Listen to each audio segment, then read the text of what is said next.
উপস্থিত সকলকে পবিত্র মাহে রমজানের শুভেচ্ছা।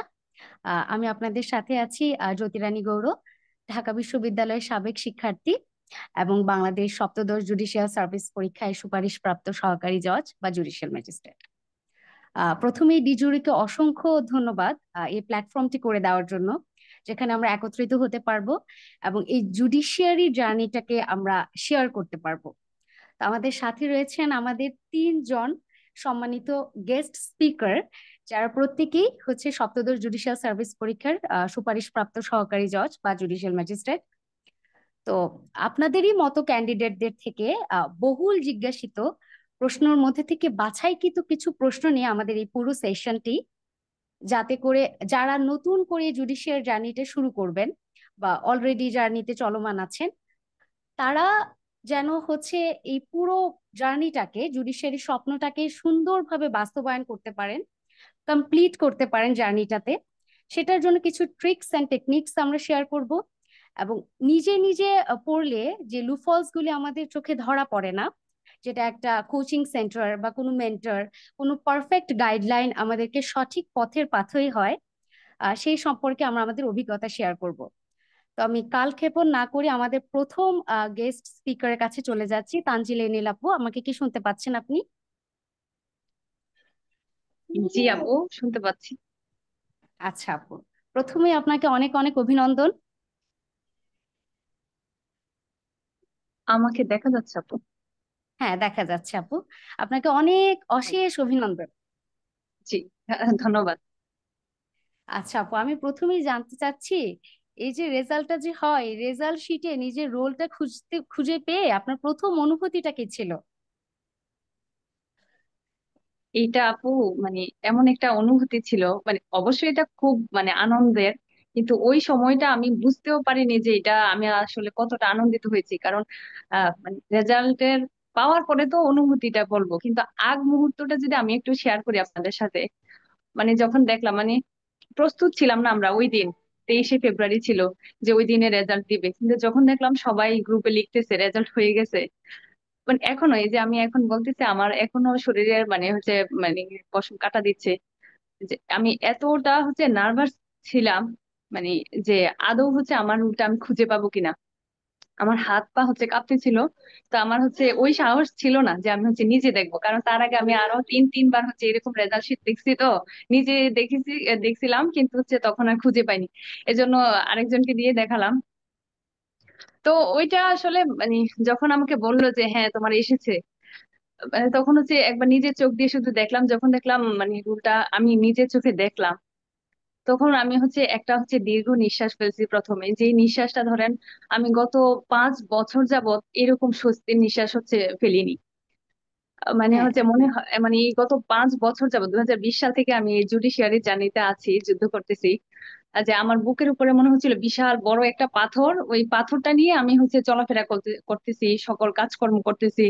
বা আমার একান্ত পাশে যে মানুষটা আছে সেও বুঝতে পারছে না যে আমি আসলে কতটা প্রেসারের মধ্যে আছি এই বিষয়টা নিয়ে। যে আমার এত বড় একটা গুরু দায়িত্ব আমার উপরে, আমি কি আদৌ এটা শেষ করতে পারবো কিনা। তো ওই মুহূর্তে অনুভূতিটা এমন যে আমি আমার বুকের উপর থেকে যে জগদ্দল পাথরটা সেটা সরে গিয়েছে। একেবারে স্বস্তির একটা নিঃশ্বাস ফেলছি। আর বলবো আমার জীবনের এই পর্যন্ত যত অ্যাচিভমেন্ট, তো প্রত্যেকটা অ্যাচিভমেন্টের পরেই সবার একটা অনুভূতি থাকে। তো আমার জীবনের অন্যতম সেরা দুইটা অনুভূতির মধ্যে এটা একটা, আমার মা হওয়ার যে অনুভূতি ওটা ছিল ফার্স্ট, আর এটা সেকেন্ড, অন্যতম সেরা দুইটা অনুভূতি। হ্যাঁ আপু, আমি বুঝতে পারতেছি এই অনুভূতিটা আসলেই বর্ণনাতীত, ভাষাতীত। আমি ভাষা। দ্বিতীয় স্পিকার ভাইয়ের কাছে একটু যেতে চাচ্ছি। জাদিদ ভাইয়া, শুনতে পাচ্ছেন? জি আপু, শুনতে পাচ্ছি। ভাইয়াকে আমি দেখতে পাচ্ছি না। আচ্ছা, হ্যাঁ এখন দেখতে পাচ্ছি। দেখা যাচ্ছে। আচ্ছা ভাইয়া, আপনি তো প্রথমবারই বাজিমাত করে ফেলছেন। আপনি পুরো বাংলাদেশের জুডিশিয়াল সার্ভিসের এত কম্পিটিটিভ এক্সামে আপনি থার্ড হয়ে গেছেন। তো হচ্ছে এটাই জানতে চাচ্ছি, মানে আগে থেকে কি বুঝতে পেরেছিলেন যে এমন একটা ধামাকা রেজাল্ট দিতে যাচ্ছেন বা এমন একটা ধামাকা রেজাল্ট আসবে আপনার? আচ্ছা আপু, একটু আমি আমাকে দেখতে পাচ্ছি না তো। আমরা ভাই আপনাকে দেখতে পাচ্ছি সুন্দর করে। আচ্ছা আচ্ছা আচ্ছা। আচ্ছা, ধন্যবাদ ডিজুরুকে। আসসালামু আলাইকুম। তো আমি অনেস্টলি যদি বলি, আমি হচ্ছে যখন প্রিপারেশন নিচ্ছিলাম, মানে আমি একটা একটা ছোট গ্যাপ নেই প্রিপারেশন নেওয়ার আগেই। আমি হচ্ছে 3-4 দিন ধরে এই পুরো আপনার জুডিশিয়ারি কি, ব্যাপারটা কি, এটা একটু বোঝার ট্রাই করতেছিলাম। বিকজ আমার জুডিশিয়ারি নিয়ে আমি আগে কখনোই রিসার্চ করিনি। আমার 4 বছরের যেই অনার্স জার্নি, আমি কখনোই জুডিশিয়ারি নিয়ে আমার ইচ্ছা ছিল না। সো আমি এই অনার্সটা স্থ করেই তারপর হচ্ছে আমি একটা টাইম নেই, টাইম নিয়ে দেন হচ্ছে আমি জুডিশিয়ারিতে নামি। তো আমি এই কয়েকদিন টাইমের মধ্যেই আমি এটা স্থির করে রাখছিলাম যে আমাকে প্রথম দিকে হইতে হবে। তো আমি মানে তখন থেকে আমার মাথায় প্রিপারেশনটা আমি ওভাবে স্টার্ট করি যে আমি যাতে প্রথম সারিতেই থাকি। তো আমি আমি একটা কনফিডেন্ট ছিলাম যে হ্যাঁ, প্রথম দিকে থাকবো। এই তো আপু। এই তো, থ্যাংক ইউ ভাইয়া। আমি আমাদের তৃতীয় বক্তা আপুর কাছে একটু যেতে চাচ্ছি। ইয়াসমিন আর মুক্তা আপু, আমাকে শুনতে পাচ্ছেন? আসসালামু আলাইকুম আপু, শুনতে পাচ্ছি। ওয়ালাইকুম আসসালাম। হ্যাঁ, আচ্ছা। আপুকে আমি দেখতে পাচ্ছি না। আহ, এখন কি দেখা যায়? না আপু, আমি আপনাকে দেখতে পাচ্ছি না। দেখা আমি যাচ্ছিল তো আপু, দেখতে দেখা পাচ্ছি। যাচ্ছে, দেখা যাচ্ছে। আ- আমি ভিডিও অন করেছি, আমি দেখতে পাচ্ছি আমাকে। আপনি কি দেখতে হ্যাঁ, এই পাচ্ছেন যে আপু? এখন দেখা যাচ্ছে। হ্যাঁ, জি জি, আচ্ছা, দেখা দেখা। যাচ্ছে। আপনাকে আসসালামু আলাইকুম। অভিনন্দন আপু। হ্যাঁ, ওয়ালাইকুম আসসালাম। থ্যাংক ইউ আপু। আচ্ছা আপু, আপনার এই সাফল্যের পিছনে আপনার কার অবদান সবচেয়ে বেশি এবং সবচেয়ে গুরুত্বপূর্ণ মনে হয় আপনার কাছে? আমার সাফল্যের পিছনে সর্বপ্রথম আমি যদি বলতে চাই, সৃষ্টিকর্তার অপার কৃপা আমার উপরে ছিল। এজন্য আমি 17তম বিজিএস এ জাজ হতে পেরেছি। কারণ আমি অনেক বেশি অসুস্থ ছিলাম। আমি ভেবেছিলাম হয়তো এবার আমার মিস হয়ে যাবে, কিন্তু আলহামদুলিল্লাহ সৃষ্টিকর্তার অপার কৃপা ছিল, আমি এবারই হয়ে গেছি। আর অবদানের কথা বলতে গেলে সর্বপ্রথম বলতে হয় নিজের পরিবারের কথা। বাবা, আমার ভাইয়েরা, আমার শ্বশুর বাড়ি এবং বিশেষ করে আমার হাজবেন্ড অনেক বেশি সাপোর্টিভ একজন মানুষ। আর আমার ডিপার্টমেন্টের শ্রদ্ধেয় শিক্ষকগণ, আমার সিনিয়ররা এবং অনন্য সঙ্গী ডিজুরি। ডিজুরির সাথে ছিল বলেই আজকে আমি অনেক বেশি গাইডলাইন্স, কন্টেন্টস, ক্লাসগুলো পেয়েছি। বিজেএস এর খুব সুন্দর একটা প্রিপারেশন নিতে পেরেছিলাম। কারণ আমি সবসময় একাডেমিক পড়াশোনা নিয়ে ব্যস্ত ছিলাম। একাডেমিক সিজিপিএ ভালো করতে হবে, এটা নিয়ে একটু টেন্স থাকতাম। বিজেএস এর আলাদাভাবে আমার কোনো প্রিপারেশন ছিল না। তো ডিজুরির কাছ থেকে আমি মোটামুটি গাইডলাইন গুলো পেয়েছি। এবং সেখান থেকে আমার বিজেএস এর টুকটুক করে সবকিছু শেখা। তো ডিজুরিকে অসংখ্য ধন্যবাদ আমাকে সাথে রাখার জন্য। হ্যাঁ, অবশ্যই আপু, আপনার আরো গল্প শুনবো, আমরা ডিজুরির অবদান শুনবো, অবশ্যই সবকিছু শুনবো। আমি একটু তানজিনে এলিন আপুর কাছে যেতে চাচ্ছি। আপু, আমাকে শোনা যাচ্ছে? এলিন আপু শোনা যাচ্ছে আপু, আমি এক্সট্রিমলি সরি, আমি এতক্ষণ আনমিউট ছিলাম, আমার বেবিটা চিৎকার করতেছিল, সরি আমি খেয়াল আচ্ছা, করি। কোনো সমস্যা নেই। আচ্ছা আপু, এই যে বললেন আপনি 2020 থেকে জার্নিতে ছিলেন, তাই না? 2020 থেকে আপনার মোটামুটি আপু 3টা রিটার্ন গিয়েছে তাহলে। তিনটা জি তিনটা রি- তিনটা রিটার্ন। জি আপু, তাহলে এই রিটেন গুলিতে আমরা তো জানি মোটামুটি রিটেনটা ভালো হলে আমরা একটা আলটিমেট রেজাল্ট পাই, আমাদের স্বপ্নটা বাস্তবায়ন হয়, আমরা স্বপ্নটাকে ধরতে পারি। তো এই রিটেনটা খারাপ হওয়ার পিছনে আপনার কি মনে হচ্ছিল যে এমন কোন ফ্যাক্টর গুলি কাজ করছিল যে আপনার রিটেনটা ভালো হচ্ছিল না, এবং এই চ্যালেঞ্জ গুলিকে ওভারকাম করতে আপনাকে কোনো মেন্টর বা কোনো সেন্টার বা আপনার নিজস্ব যে টেকনিক গুলি ছিল, সেটা একটু যদি আমাদের সকলের সাথে শেয়ার করতেন। জি, ধন্যবাদ আপু। জি আপু, আপনি যেমনটা বললেন যে রিটেনটাই আসলে এখানে আহ, মানে গুরুত্বপূর্ণ একটা অংশ। তো আমি বলবো শুধু গুরুত্বপূর্ণ না, ম্যাক্সিমামটা শুধু রিটেনটা দিয়েই হয় আর কি। আর আমাদের যে ভাইবার 100 নাম্বার, তো এটা 1000-এর ওখানে, আর এখানে 100। আমরা তো বুঝতেই পারি যে রিটেনটা ভালো করলে আমাদের একটা কনফিডেন্স লেভেল ভালো থাকে। তো এভাবে ভাইবাটা মোটামুটি যদি ভালো দেওয়া যায় তাহলে ইনশাল্লাহ আল্লাহর রহমতে হয়ে যায় আর কি। তো আমি 3-3বার ব্যর্থ হয়েছি। তো সেখান থেকে আমি প্রতিবার যখন ব্যর্থ হলাম, তো আবার ঘুরে দাঁড়িয়েছি, তখন ভাবতাম যে আমার কেন এবার হলো না, আমার কোথায় লুপহোলস আছে, আর আমি কোন জায়গাটা আর একটু ইমপ্রুভ করার চেষ্টা করতে হবে। তো সেটা নিয়ে আমি কাজ করতাম। তো এভাবে আমার প্রতিটা রিটেনে প্রথমবারের চেয়ে ভালো হতো। তা আমি ভাবতাম হয়তো হয়ে যাবে এরকম করে তিনটা শেষ হলো, তারপরেও হলো না। তখন আমি হচ্ছে 17তমতে যেটা হচ্ছে রিয়েলাইজ করলাম যে আসলে টাইম ম্যানেজমেন্টটা হচ্ছে খুব ইম্পর্টেন্ট পরীক্ষার হলে, রিটেনের ক্ষেত্রে, যেটা আমি হচ্ছে আগের তিনটাতে মানে খুব প্রপারলি হচ্ছে এটা মেনটেন করতে পারতাম না। আমি সর্বোচ্চ চেষ্টা করতাম টাইম ম্যানেজমেন্ট করার জন্য, তারপরে হচ্ছে শেষের দিকে হচ্ছে একটু এদিক ওদিক হতো, এই জন্য আমার হচ্ছে শেষের প্রশ্নগুলো ভালোভাবে অ্যান্সার করা হতো না, অথবা অ্যান্সার করলেও একেবারে হচ্ছে কয়েক লাইনে হচ্ছে শেষ করে আসতাম। তো এইটা একটা কারণ বলে আমি মনে করি, মানে যে নাম্বার কম আসার ক্ষেত্রে টাইম ম্যানেজমেন্টটা যদি ভালো করে করতে না পারি তাহলে হচ্ছে শেষের দিকের প্রশ্নগুলোতে কম নাম্বার চলে আসে। তো এরকম প্রত্যেকটা পরীক্ষায় যদি 3-4 করে হয় তাহলে 10টা সাবজেক্টে তো অনেক নাম্বারে হচ্ছে আমার কম আসতেছে। তো এটা একটা বিষয়। আর হচ্ছে খারাপ পরীক্ষা মানে রিটেন মার্ক কম আসার ক্ষেত্রে আরেকটা কারণ হতে পারে খাতার প্রেজেন্টেশনটা, আমার মনে হয় যে শুধু হচ্ছে পড়াশোনা করলেই, গতকথা পড়াশোনা করলেই যে আমি ওখানে খুব ভালো করে ফেলবো বিষয়টা এরকম না। ওখানে যেহেতু মাত্র সীমিত হচ্ছে সিট থাকে, 100 জন নিবে, তো এখানে মোটামুটি সবাই কিন্তু ভালো রকমের পড়াশোনা প্রস্তুতি নিয়ে আসে, তো এখানে একটু টেকনিক্যালি বিষয়টাকে হ্যান্ডেল করতে হয়। সেক্ষেত্রে খাতার প্রেজেন্টেশনটা যদি খুব ভালো হয়, প্রপারলি যদি আমি হচ্ছে উত্তর করার পাশাপাশি খাতাটাকে ওইভাবে প্রেজেন্ট করতে পারি, যিনি হচ্ছে আমার খাতাটা মূল্যায়ন করবে তার কাছে ভালো লাগবে, তো একটা পজিটিভ ইমপ্রেশন ওনার মধ্যে যদি ক্রিয়েট হয়, দেখা যাবে আমার হচ্ছে প্রথম প্রশ্ন থেকেই যদি হাফ মার্ক বা 1 মার্ক করে অন্যদের থেকে হচ্ছে বাড়তে থাকে, তাহলে এভারেজে প্রত্যেকটা সাবজেক্টে এভাবে বাড়লে অনেক বেড়ে যায় কিন্তু। যেখানে 1-2 নাম্বারের জন্য আমরা হচ্ছে কেউ রেকমেন্ডেড হই, আবার কেউ হচ্ছে 100-এর বাহিরে চলে যায়। তো এটা একটা বিষয়। আরেকটা বিষয় আমার কাছে মনে হয় যে পরীক্ষার হলে খুব কম সময়, 3 ঘন্টা খুব কম সময়ে, কারণ অনেক লিখতে হয়, তো ওই সময়টাতে প্রশ্ন চুজ করা যে আমি আসলে কোন প্রশ্নটা অ্যান্সার করব। অনেকগুলো মানে দেখা গেছে আমরা হচ্ছে পরীক্ষার আগে কিন্তু সব মোটামুটি সব টপিক হচ্ছে রিভিশন দেই। তো পরীক্ষার হলে আমার প্রশ্ন দেখে মনে হয় যে আমার তো সবাই কমন করেছে, আচ্ছা ঠিক আছে আমি হচ্ছে সিরিয়ালি প্রশ্নটা অ্যান্সার করে যাই। আসলে এটা না করে যে কোন প্রশ্নটা অ্যান্সার করলে আমি হচ্ছে তুলনামূলক বেশি নাম্বার পাবো, কিছু থাকে কিন্তু যে যেগুলা অ্যান্সার করলে প্রবলেমেটিক বা মানে হচ্ছে শর্ট নোট থাকে, এগুলা অ্যান্সার করলে হচ্ছে বেশি নাম্বার পাওয়া যায় থিওরিটিক্যাল প্রশ্নের তুলনায়। তো আমি এটা একটা কারণ বলে মনে করি।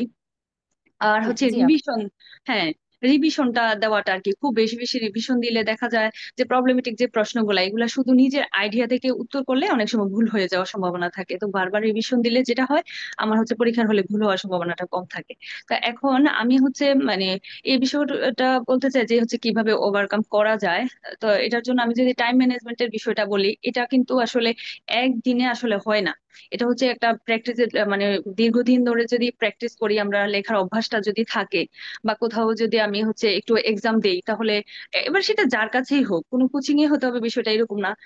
যে ও এই রিলেটেড কেউ যদি অভিজ্ঞ থাকে বা পরিচিত বন্ধু বান্ধব সিনিয়র ওনারা জাজ হয়েছেন, যারা এই পথটা পাড়ি দিয়ে এসেছে, তাদের কাছে একটু পরীক্ষা দিতে পারলে, খাতাটা মূল্যায়ন করতে পারলে, তাহলে তার হচ্ছে কোথায় লুপ ফলস, লেখার প্যাটার্নটা আসলে কোথায় চেঞ্জ করতে হবে এটা ধরিয়ে দেওয়া যায়। আসলে অনেক ক্ষেত্রে নিজে নিজে এটা হচ্ছে বোঝা যায় না। যদি বুঝতেই পারতাম তাহলে তো আমার প্রথমবারে হওয়ার কথা, যে আমি যদি নিজেটা নিজেই বুঝতে পারতাম। তো এই জায়গা থেকে আমার মনে হয় মানে এগুলা হচ্ছে দীর্ঘদিন ধরে প্র্যাকটিস করলে তখন হচ্ছে লেখার স্পিড ভালো থাকে পরীক্ষার হলে, তার হচ্ছে টাইম ম্যানেজমেন্টটা ভালো হয়, আর হচ্ছে যেটা বললাম হচ্ছে লেখার প্যাটার্নটাও ঠিক চলে আসে। আর রিভিশনটাও বারবার দিতে হবে, চেষ্টা করতে হবে একটা আইন অনেকবার করে রিভিশন। তো আমার এই ক্ষেত্রে আমি হচ্ছে ডিজুরি একাডেমিকে হচ্ছে একটা বিশেষ ধন্যবাদ দিতে চাই, কারণ আমি 14তম থেকেই ডিজুরি একাডেমির সাথে আছি। তো আমি ডিজুরি আমার 14তম বিজিএস এর সময় প্রিলি রিটেন ভাইবা, তারপরে এগুলা প্রিলি রিটেন ভাইবা, এভাবে প্রত্যেকটা বিজিএস, ইভেন এই যে আমি 17তম দিলাম ওখানেও প্রিলি রিটেন ভাইবা ব্যাচে কিন্তু আমি ছিলাম। তো আমি হচ্ছে প্রথম দুইটাতে যেমন 14 এবং 15 বিজিএস এর সময় ওইভাবে আমি হচ্ছে রিটেনের সময় যে আমাদের হচ্ছে কোচিং এর ব্যাচ গুলাতে পরীক্ষা নিত, তো আমার মনে হতো পরীক্ষা দিতে অনেক টাইম চলে যায় বা বিরক্তি লাগে, বিরক্ত চলে আসে, যতক্ষণ আমি পরীক্ষাটা দিব ততক্ষণ আমি আরো একটু বেশি পড়াশোনা করে ফেলতে পারবো, এরকম আমার একটা থিঙ্কিং ছিল। পরে আমি বুঝতে পারলাম যে না, আসলে আমার এটা ভুল ধারণা। তো 16তম থেকে আমি যেটা করলাম, আমি হচ্ছে রেগুলার হচ্ছে এই ডিজুরি একাডেমির যে রিটেন বেস ছিল ওখানে হচ্ছে পরীক্ষা দিতাম। তো পরীক্ষাটা দিয়ে দিয়ে মানে লেখার স্পিডটাও ভালো আসতো, টাইম ম্যানেজমেন্টটা, তারপরেও কোথাও না কোথাও একটু গ্যাপ ছিল, সেজন্য 16তমতেও হয়নি, কিন্তু 17তমতে আমি আবার একেবারে খুব স্ট্রিক্টলি ফলো করেছি যে 3 ঘন্টার পরীক্ষাটা আমাকে 3 ঘন্টায় দিতে হবে। গত মানে এরকম আমি হচ্ছে টাইম ধরে ধরে এটা মেনটেন করতাম, তো আল্লাহর রহমতে আমি হচ্ছে পেরেছি পরীক্ষার হলে সবকিছু মেনটেন করতে পেরেছি। সেজন্য আমি হচ্ছে আবারও ডিজুরি একাডেমিকে এবং আমার সকল সম্মানিত মেন্টরদেরকে অশেষ ধন্যবাদ জানাচ্ছি। জি আপু, এটা হচ্ছে আমি আপনার সাথে রিলেট করতে পারি। আমি একটা কথা সবসময় বলি, যারা আর কি জুডিশিয়ারি জার্নিতে চলমান, মানে দিচ্ছেন, বারবার দিচ্ছেন, তো যে বার আপনি রিকমেন্ডেড হয়ে যাবেন, এটা মনে করার কিন্তু কোনো কারণ নেই যে সেবারে রিটার্নটাই হয়তো আপনার সবচেয়ে ভালো। এটা হচ্ছে আপনার পূর্ববর্তী যে রিটার্ন গুলি ভুল ছিল, যেখানে সমস্যা ছিল, সবগুলির একটা সম্মিলিত রূপ নিয়ে আলটিমেট একটা রিটার্ন হয়ে যায় যখন আপনি রিকমেন্ডেড হয়ে যান। তো হয়ে যায় হচ্ছে, এক্স্যাক্টলি, হ্যাঁ হ্যাঁ, সেটাই। তাই হচ্ছে পূর্ববর্তী সকল ভুলগুলি কি আমাদেরকে একটু একটু করে শেখায়, আমাদের স্বপ্নের একটু একটু কাছে নেয়। কাছে ধন্যবাদ নেয় আপু, সেটাই। আপনার এই অত্যন্ত গুরুত্বপূর্ণ কথাটি শেয়ার করার জন্য। আমি দ্বিতীয় বক্তা জাদিদ ভাইয়ের কাছে যাচ্ছি। আহ, জাদিদ ভাইয়া। জি জি আপু। হ্যাঁ ভাইয়া, আপনি তো ফ্রেশার, তো ফ্রেশারদের প্রস্তুতি কিন্তু শুরু হয় ভাইয়া সার্কুলার পরে। হ্যাঁ, সার্কুলারটা পেলাম আমার, যেহেতু আপনি হচ্ছে রেজাল্ট সুন্দরভাবে আপনার একাডেমিক লাইফ শেষ করে যখন হচ্ছে আপনার সার্কুলার হলো, তখন তখন জুডিশিয়ারির প্রস্তুতিটা ভাই আপনি কিভাবে নিয়েছিলেন, কিভাবে সবকিছু গুছিয়েছিলেন, সেটা সম্পর্কে যদি আমাদের একটু বলতেন। আচ্ছা, আমি যদি বলি, সার্কুলার দেওয়ার পর থেকে প্রিপারেশন নিতে হবে, এটা একটা ব্যাড আইডিয়া আমি পার্সোনালি মনে করি। হুম। কারণ আমি প্রিপারেশনটা আসলে নেওয়া উচিত আপনি যেদিন থেকে মনস্থির করবেন যে আপনি প্রিপারেশন নিবেন ভালোভাবে, আপনার সেদিন থেকে ভালো মতো নিতে হবে। আপনার থ্রু দ্য জার্নি আপনার প্রিপারেশন টু সাম এক্সটেন্ট সেমই থাকতে হবে অলমোস্ট। যেমন আমি যেদিন থেকে প্রিপারেশন শুরু করি, আমি অলমোস্ট ওই 7.5 ঘন্টা বা 8 ঘন্টা আমি রেগুলার টেবিলে থাকার ট্রাই করতাম। ইভেন যখন সার্কুলার দিলাম সেম পেসেই পড়তেছিলাম। কারণ আপনার স্ট্র্যাটেজি তো কয়েকটা স্ট্র্যাটেজি মিলে আপনার জাস্ট একটা ডেস্টিনেশন কিন্তু একটাই। সো আপনার এই যে বারবার আমি এই সার্কুলার দিলে বেশি পড়বো, সার্কুলার দেওয়ার পর পড়বো, এই মানসিকতাটা আমি মনে করি যে ঠিক না। আপনি যেদিন থেকে মনস্থির করবেন সেদিন থেকে ভালো মতো পড়বেন। তবে হ্যাঁ, আপনি যেমন রিটেনে যেমন আমি পার্সোনালি রিটেন যখন ডেট দিয়ে দিল, যেদিন রিটেনের ডেট দেওয়ার পরে আমি হচ্ছে কিছু জিনিস চেঞ্জ করছি। যেমন আমি ওয়ার্কআউট করতাম, তো আমার ওয়ার্কআউট করার জন্য দেখা যেত যে আমার 1 ঘন্টা আগে একটা মিল নিতে হইতো, দেন আমার কিছুক্ষণ রেস্ট নিতে হইতো, দেন আমি জিমে যেতাম, দেন জিম শেষ করে আমার এসে আবার ফুড বানাইতে হইতো, দেন ফুড খেয়ে কিছুক্ষণ রেস্ট নিতাম আমি। সো যখন আমি দেখলাম যে রিটেন পরীক্ষার ডেট দিয়ে দিছে, তখন আমি এখানে একটু স্ট্র্যাটেজি চেঞ্জ করছি, কি আমি জিমটা বাদ দিয়ে দিছি। আমি ভাবলাম আচ্ছা 2 মাসই তো, 2 মাস আমি বাদ দিই। তো আমি 2 মাস বাদ দিয়ে এই 3 ঘন্টার টাইমটাকে আমি 1 ঘন্টায় নিয়ে আসছি, যে আমি কিভাবে 1 ঘন্টার মধ্যেই একটা ছোট ন্যাপ নিয়ে এনার্জাইজ করতে পারবো নিজেকে। তো আমি এই জন্য বলি, সার্কুলারের জন্য ওয়েট করবেন না।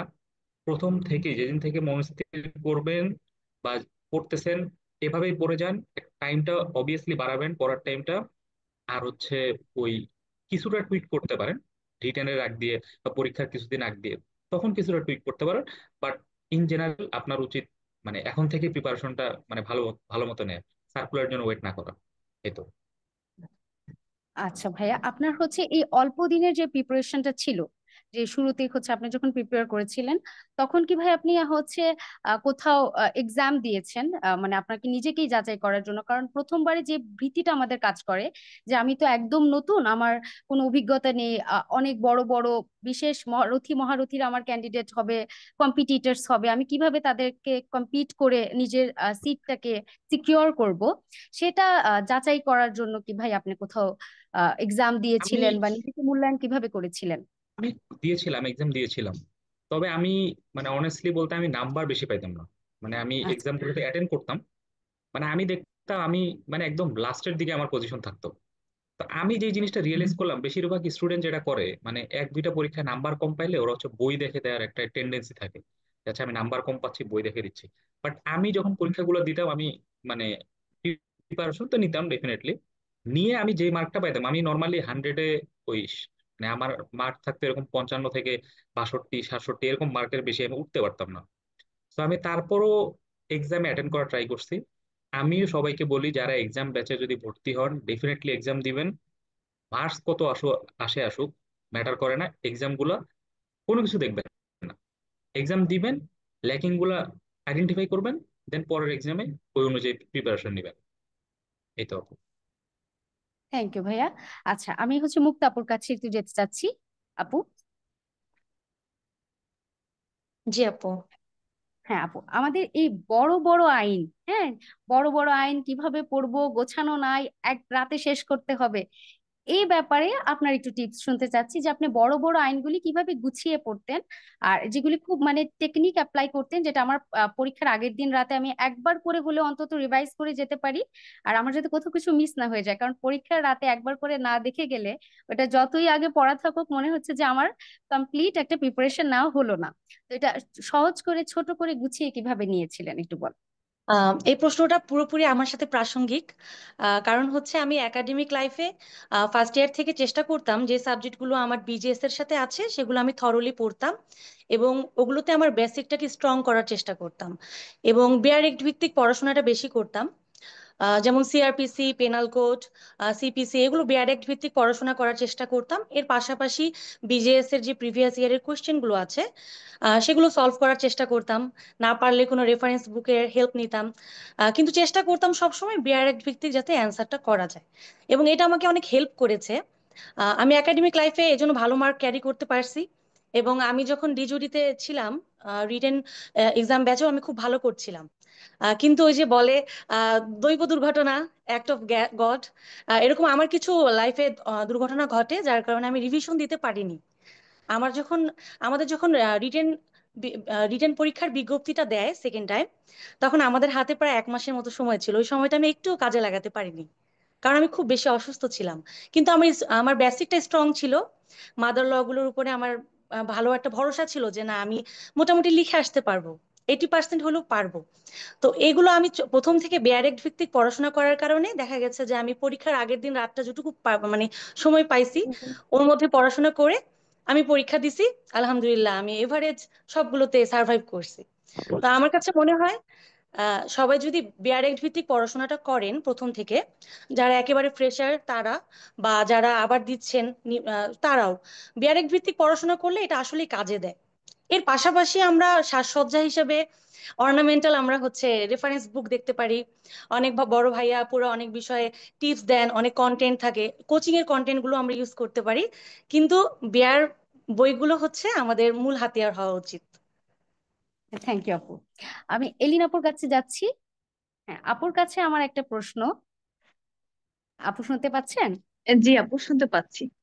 সরি, আমার তোমার কাছে হচ্ছে আপনার কাছে ভিডিওটা। একটা প্রশ্ন যে সবাই যেটা মনে করে যে আমাদের লেখার ভাষাটা, পরীক্ষা দেওয়ার ভাষাটা কি হলে আমি সবচেয়ে বেশি মার্ক ক্যারি করব, আমি এবারই জাজ হয়ে যাব, বাংলায় লিখবো না ইংলিশে লিখবো, আমি যদি বাংলায় লিখি ইংলিশে যারা লিখছে তারা বেশি মার্কস পাবে। তো আমি এই সম্পর্কে আপনার হচ্ছে একটা পরামর্শ চাচ্ছি। ধন্যবাদ আপু আপনাকে, আপনি আমাকেই এই প্রশ্নটা করেছেন সেজন্য আমি খুশি হয়েছি। কারণ এই প্রশ্নটা যে আমি কতজনকে কতবার জিজ্ঞেস করেছি তার কোনো মানে হিসাব নাই আর কি। সেই 14তম থেকে শুরু করে 17তম আগ পর্যন্ত আমি কনফিউশনে ছিলাম যে আমি হচ্ছে কি প্রতিবার হচ্ছে বাংলায় দিচ্ছি, এই জন্য কম নাম্বার পাচ্ছি, আমি জাজ হতে পারতেছি না, এবার কি ইংরেজিতে লিখবো, এইরকম একটা দোটানায় ছিলাম। তো যাক, আমি হচ্ছে দোটানাটা ওভারকাম করে হচ্ছে এবার আমি যে 17তমতে রেকমেন্ডেড হয়েছি। তো তো এইবারেও আমি সবগুলা পরীক্ষায় বাংলাতেই দিয়েছি, আলহামদুলিল্লাহ আমার হয়েছে। তো সেখান থেকে আমি যেটা বলতে পারি, সবাইকে বলতে দায়িত্ব নিয়ে বলতে পারছি যে ভাষাটা কোনো ফ্যাক্টই না। আপনি যে ভাষাতেই লেখেন না কেন, আপনি যদি সঠিক উত্তরটা দিতে পারেন এবং সঠিকভাবে উপস্থাপন করতে পারেন, তাহলে হচ্ছে টিচাররা অবশ্যই নাম্বার দিবে। আর হচ্ছে মানে এই বাংলায় লিখলে কম নাম্বার দিবে আর হচ্ছে ইংরেজিতে লিখলে বেশি নাম্বার দিবে, এটারও কোনো সুযোগ নেই। কারণ আমার মনে হয় ওনারা এখানে কোনো পক্ষপাতিত্বই করেন না, ওনারা বাংলা ইংরেজি যেটাই হোক ওনারা হচ্ছে একইভাবে নাম্বার দিবে যদি আপনি মানে প্রশ্নের উত্তরটা সঠিকভাবে দিতে পারেন। তো আমি হচ্ছে এখানে একটা মানে আমি কিন্তু 35তম হয়েছে। তো মানে একেবারে পিছনের দিকে না, মোটামুটি মাঝামাঝিতে আমার পজিশনটা যেহেতু আছে, তো আমি বলতে পারি যে বাংলায় লিখেও ভালো নাম্বার পাওয়া যায়।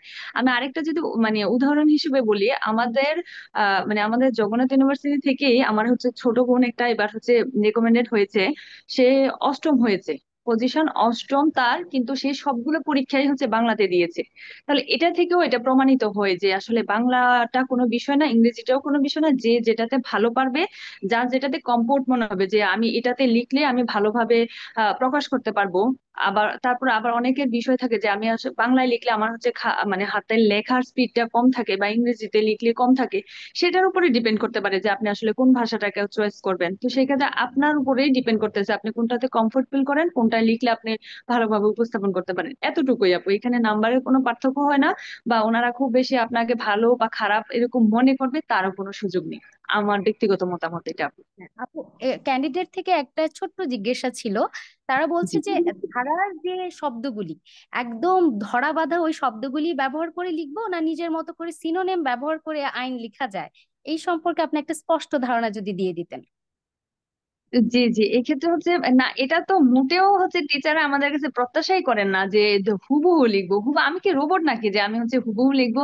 এখানে কতগুলো আইন আমাকে পড়তে হচ্ছে, তাহলে আমার তো মানে একজন মানুষের পক্ষে কি এটা আদৌ কোনোভাবে সম্ভব যে সব ধারা ছোটস্থ করা, মুখস্থ করা, পরীক্ষার হলে হচ্ছে এগুলা হচ্ছে একেবারে হুবহু লেখা? তো ও মানে আমরা তো মানুষ, তো ওই জায়গা থেকে ওনারা আমাদের কাছে এটা প্রত্যাশাও করেন না। এবং আমরা যারাই এই পর্যন্ত জাজ হয়েছেন, আমার বিশ্বাস যে কেউই হুবহু লেখেনি, আমি তো লিখিনি। আমি সবসময় কিন্তু ধারার ভিতরে যা বলা হয়েছে সেটা আবার খুব ভালোভাবে কিন্তু প্রথমে বুঝে বুঝে পড়তে হবে। অনেক সময় দেখা যায় না বুঝে পড়ার কারণে একটা বুঝাচ্ছে, আমি যদি আবার ভিন্নটা বুঝি তাহলে তো একেবারে উত্তরটাই চেঞ্জ হয়ে যাবে বা ভুল হয়ে যাবে। তো সেই ক্ষেত্রে বুঝে বুঝে পড়ে নিজের ভাষায় সেটাকে উপস্থাপন করতে পারলেই হলো, হ্যাঁ, কিন্তু হুবহু মোটের উপর লেখার কোনো আপনার প্রয়োজন। কনসেপ্ট ক্লিয়ার করতে হবে, মোটের উপর আপনার কনসেপ্টটা ক্লিয়ার থাকতে হবে। জি জি, এবং এটার ক্ষেত্রে আপনি নিজের মতো করে শব্দ চয়ন নিজের মতো করতে করে পারবেন, গুছিয়ে। তবে অবশ্যই যেটা প্রাসঙ্গিক এবং আইনসম্মত ভাষা হবে। আচ্ছা, আমি জি। জাদিদ ভাইয়ের কাছে যাচ্ছি। জাদিদ ভাইয়া একটু হ্যাঁ, আপনার কাছে আমার প্রশ্নটা হচ্ছে, জাদিদ ভাইয়া, হ্যাঁ, আহ, শিওর। আইনের স্টুডেন্টদের সবচেয়ে জুডিশিয়ারিতে তাদের সবচেয়ে বেশি যেটা মাথা ব্যথা, সবচেয়ে বেশি যেটা ভয়ের কারণ জেনারেল সাবজেক্ট। একটা জেনারেল সাবজেক্টে বিশাল সমুদ্র পড়ে থাকে, তার মধ্যে ম্যাথ। ম্যাথ যাদের হচ্ছে সায়েন্স ব্যাকগ্রাউন্ড থাকে না, তারা মোটামুটি সবাই ম্যাথকে ভয় পায়, আমি নিজেও ম্যাথকে ভয় পেতাম। তো জেনারেল সাবজেক্ট নিয়েও তাদের জেনারেল সাবজেক্ট নিয়েও তাদের প্রচুর কোয়ারিজ যে কিভাবে পড়বো, কিভাবে মার্কস ক্যারি করব। সেই সম্পর্কে ভাই আপনার এই প্রিপারেশনটা, আপনার প্রস্তুতিটা একটু আমাদের বলেন। আচ্ছা, তো জেনারেল নিয়ে মানে আমি যে জিনিসটা মানে অনেকের মধ্যেই দেখছি, আমি আমার ফ্রেন্ডদের মধ্যেও দেখতাম, মানে সবাই জেনারেলটাকে একটু অবহেলা করতো কেন জানি। প্লাস এরকম একটা মানে গুঞ্জন আছে যে জেনারেলে খুব বেশি মার্কস পাওয়া যায় না। মানে আমি যদি নিজের অভিজ্ঞতা থেকে বলি, আমি মনে করি যে আমার থার্ড হওয়ার পিছনে বা আমার রিকমেন্ড হওয়ার পিছনে জেনারেল আমাকে অনেকটা সাপোর্ট দিছে। কারণ আমি জেনারেল সাবজেক্ট গুলো আমি মানে অনেক ইম্পর্টেন্স দিয়ে পড়তাম। কারণ আপনার আইনে 600 মার্ক, এখানে 400 মার্ক। তো আপনার 6:4, হিউজ কিন্তু একটা মার্ক, 400 মার্কস কিন্তু হিউজ। তো আপনি যদি 400 মার্কসের প্রিপারেশন যদি ভালো মতো নেন, আর আপনি যদি ছোট ছোট, ইভেন সবচেয়ে বড় কথা হচ্ছে কি একটা জিনিস দেখবেন, লতে আমাদের আন্ডারস্ট্যান্ডিং অলমোস্ট সেম। আপনারা এখানে যারা যারা আছেন বা আমরা যারা যারা রিটেন পরীক্ষা দেয়, ভাইবা ফেস করে, সবার আন্ডারস্ট্যান্ডিং কিন্তু টু সাম এক্সটেন্ট সেম। তো আপনি লতে মার্কস গুলা মোটামুটি অ্যাভারেজই থাকবে অলমোস্ট, হয়তো বা 1-2 মার্কস একটু ডিফারেন্স হতে পারে। কিন্তু মেইন যে ডিফারেন্সটা ক্রিয়েট করবে এটা কিন্তু জেনারেল। তো জেনারেলটাকে আপনাকে মানে জেনারেলটাকে আপনি যে অবহেলা করবেন, এটা ডেফিনেটলি এরকম কিছু করবেন না। আর জেনারেলে কিছু কিছু পার্ট যেমন, মানে জেনারেলের জন্য আমার অনেক কিছু মানে বলা উচিত আমি মনে করি, কিন্তু টাইম স্বল্পতার জন্য আমি হালকা করে বলতেছি। যেমন ধরেন বাংলা সাহিত্য, আপনারা অনেকে কি ভাববেন যে আচ্ছা বাংলা সাহিত্যে 10টা কোয়েশ্চেন আসে, দেন হচ্ছে রিটেনে 10টা আসে, দেন হচ্ছে এমসিকিউ এ 5টা আসে। তার মধ্যে আবার কিছু কোয়েশ্চেন আছে এমন যে পারাই যায় না। তো শুধু কি 10 মার্কের জন্য এত সমুদ্র পড়বো? আপনাকে পড়তে হবে। কারণ আপনি যদি এখানে এক্সট্রা মানে 2 মার্কও নিয়ে আসতে পারেন বাকিদের চেয়ে, আপনাকে এই 2 মার্ক কিন্তু মানে জবের এক্সামে যে কি লেভেলের বুস্ট দিবে আপনি এটা কল্পনাও করতে পারবেন না। তো আপনার ওইভাবে পড়তে হবে। প্লাস আপনারা জিকে অনেক সময় দেখা যায় যে জিকে শুধু বাংলাদেশে 50, আপনার ইংরেজিতে 50, এভাবে যদি জিকে দেখেন, এভাবে চিন্তা করলেও ভুল। আপনি যদি এভাবে চিন্তা করেন যে জিকে থেকে 200 মার্ক আসে, মানে আমি আপনাদের প্রুফ করে দেখাই পারবো কেন 200 মার্ক আসে। আমাদের রিটেনে পরীক্ষায় দিছিল কনস্টিটিউশনের যে হচ্ছে এই ইলেকশন কমিশনের অ্যামেন্ডমেন্ট নিয়ে, কনস্টিটিউশনের পরীক্ষা। আমি কিন্তু ওখানে আমার জিকে নলেজ অ্যাপ্লাই করছি। আমি হচ্ছে ওই জিকে যে বইগুলো পড়তাম, খুব সম্ভবত সাখাওয়াত হোসেন স্যার একটা কলাম লিখছিল, ওই কলামটা থেকে আমি এই কোশ্চেনের অ্যান্সারটা করছি। আবার হচ্ছে আপনার আপনি বাংলায়ও দেখবেন, ইংলিশেও দেখবেন, প্রতিবেদনগুলোতে দেখবেন যে দ্রব্য মূল্যের মানে দাম, এই রিলেটেড কোয়েশ্চেন গুলো আসে। তো আপনার জিকেতে 100 মার্ক এটা ভাবার কিন্তু অবকাশ নেই। আপনাকে ভাবতে হবে জিকেতে অনেক মার্ক, অ্যাটলিস্ট 200 মার্ক। এইটা ভেবে এইভাবে প্রিপারেশন গুলো নিতে হবে। আবার আপনাকে বিজ্ঞান কিন্তু অনেক বুস্ট দিবে। বিজ্ঞানের মার্কস গুলো আপনার অনেকটা ম্যাথের মতো মার্কস দিবে। তো আপনি যদি বিজ্ঞান ধরে ধরে বোর্ডের বুকস গুলো যদি ধরে ধরে পড়েন, কারণ আমাদের বিজ্ঞান কিন্তু বিসিএস এর বিজ্ঞান থেকে ডিফারেন্স। তো আপনি যদি শুধু ওই যে বিসিএস এর একটা বই পড়ে যদি স্টাডি করেন হবে না কিন্তু। আপনাকে ফার্স্ট যেটা করতে হবে, প্রিভিয়াস কোয়েশ্চেন দেখতে হবে। আপনি প্রিভিয়াস কোয়েশ্চেন যখন বারবার পড়বেন একটা প্যাটার্ন ধরতে পারবেন। যেমন আমি কোন প্যাটার্নটা ধরছি, যে আমাদের বায়োলজি থেকে বেশি কোয়েশ্চেন আসে, তো আপনি বায়োলজিতে বেশি বেশি ফোকাস দিবেন। এরপরে কোনগুলো আসতেছে এভাবে ফোকাস দিবেন। আর ম্যাথের ক্ষেত্রে যদি আমি স্পেসিফিক্যালি বলি, সেটা হচ্ছে আমি যেটা প্রথমেই মনে করি সেটা হচ্ছে আপনি আর্টস ব্যাকগ্রাউন্ডের বা কমার্স ব্যাকগ্রাউন্ডের, এটা কখনোই ভাববেন না প্লিজ। আপনার ব্যাকগ্রাউন্ড কখনো ম্যাটার করে না। আপনি যখনই ভাববেন যে আচ্ছা আমি আর্টস ব্যাকগ্রাউন্ডের, আমি কমার্স ব্যাকগ্রাউন্ডের, আপনি তখনই কিন্তু পিছিয়ে বলবেন। কারণ আমি সায়েন্স ব্যাকগ্রাউন্ডে ছিলাম, এই জন্য এই না যে আমি ভালো পারি। আমি আমার ফ্রেন্ড, আমি এই যে কিছুদিন আগেও অ্যাটলিস্ট 4-5টা মেসেজ আমি মানে এরকম পাইছি যে ওদের সায়েন্স ব্যাকগ্রাউন্ড, সায়েন্সে মোটামুটি ভালো কিন্তু ম্যাথ পারে না, এরকম অনেক। ইভেন আমরা লাস্ট ম্যাথ করছি কবে? লাস্ট ম্যাথ করছি আমরা ইন্টারে। ইন্টারের ম্যাথ আপনি যখন জুডিশিয়ারি ম্যাথ করবেন, জুডিশিয়ারি ম্যাথ কিন্তু পুরো ডিফারেন্স। আমরা পাটিগণিত কিন্তু আমাদের লাইফে পাটিগণিত অলমোস্ট কম করে আসছি। তো আপনি যখন জুডিশিয়ারির জন্য বসবেন আপনার পাটিগণিত করতে হবে, আপনার ওই 2009 সালে সংস্করণ করতে হবে। তো আপনার কিন্তু একটু ব্যাকে যেতে হবে। তো আপনার এই যে এটা ভাবার কোনো অবকাশ নাই যে আমি কোন ব্যাকগ্রাউন্ডের, এটা প্লিজ ভাববেন না।